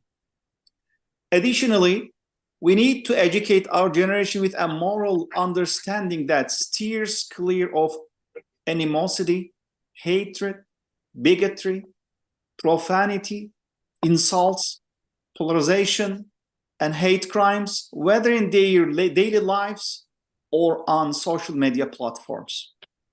It's crucial for everyone to converge on the common ground of being human, striving to respect differences. Furthermore, we should demonstrate that religion can contribute to resolving radicalization rather than promoting it. There is a need to harness social media, AI, and other technologies for the well-being, enlightened future, and peace of humanity. It was noteworthy that the speakers emphasized the importance of drawing inspiration from the teachings of figures who have been exemplars for humanity in addressing common problems like radicalism, extremism, highlighting the power of religion and urging the audience to look to the teachings of exemplary figures such as Prophet Muhammad, peace be upon him, Jesus, peace be upon him, Maulana Rumi, Gandhi, Nelson Mandela, Bediüzzaman, and Fethullah Gülen. For solutions to humanity's shared issues added a significant dimension to the discussions. The WISE Institute will continue to engage the conferences, panels, and workshops of this nature in the future. Our goal is to seek solutions to problems that concern of all humanity. With the contributions of individuals from diverse religions, cultures, and perspectives. We approach these matters academically, and our aspiration is for the insightful ideas presented here to be conveyed to the relevant authorities and translated to action, leading to shared solutions to our problems. It's crucial for everyone to converge on the common ground of being human, striving to respect differences. Again, thank you very much for every single of participants. I'm grateful to Dr. Muhammad Abul Mufazzal as the part of organization in India side, and I'm very thankful to him because of his patience and sincere efforts. And I'm also grateful Mr. Osman Karyadi for his assistance in the live broadcasts on the program and technical matters. I also extend my thanks to the unsung heroes who contributed to the preparations. We kindly request all our speakers to submit their full papers to us within the next month, I hope. Okay, I'm asking from everybody, please submit your full papers, okay, in 1 month. We are considering publishing these articles as seminars proceeding. We will prepare soft copy certificates on the names of speakers and participants. I would like to thank you, all participants from the Philippines, from police department, from military, and etc., because of their patience and their, contribution to us. Looking forward to meeting again a new program with another interesting topic and distinguished speakers. Thank you very much. Appreciate it. Dr. Mufazzal, do you want to say something? Thank you so much for your encouraging words and insightful and provoking to the positivity. As we move forward from this seminar, let's carry with us the collective responsibility to engage in informed discussion, promote digital literacy, and actively work towards a future where technology becomes a force for unity, understanding, and the advancement of the shared values. By confronting the challenges posed by the extremism in the digital age, we can contribute the cultivation of a global society that embraces diversity, encourages dialogue, and champions the principles of peace and coexistence. Now,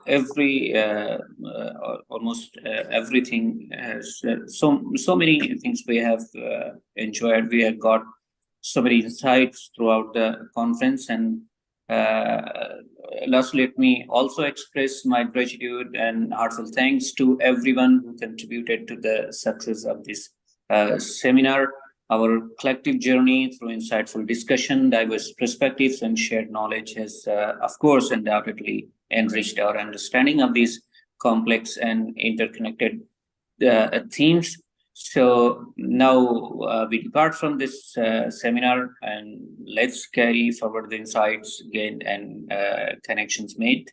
And thank you for all your dedication, participation, and commitment of the knowledge and understanding. And a very big thanks to our wonderful audience, particularly people from Philippines, India, and from across the globe. Thank you so much. Thank you. We are closing now, and see you in next program, inshallah. Thank you very much. Take care. Sir, we are from India. Hello. Yes. Hello? Can you hear me?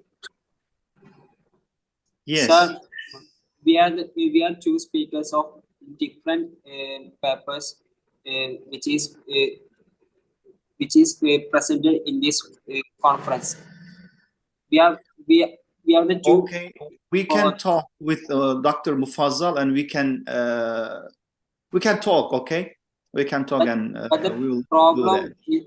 is that our name is missed in the scheduled timetable schedule of the program section. I got it. Oh, please, can you explain your situation to Dr. Mufazzal, please? He is one of our organizers. So, and explain what happened. Then we will solve your problem. Okay. Okay, we will take up. Thank you very much. Sir, we are the two speakers who have missed in the timetable schedule of this section. Okay, we can discuss later on tomorrow, and everything will be sorted out. Sure. Okay. How can I contact you? Yes, please. How can I contact you? We have your contact number. We have your contact. Yes. Thank you. Because you filled up the form, so that's why we have your email and your phone number. Okay. Yeah. Okay. Thank you. We'll sort it out. No issue. Okay. Have a nice day. Thank you very much for everybody.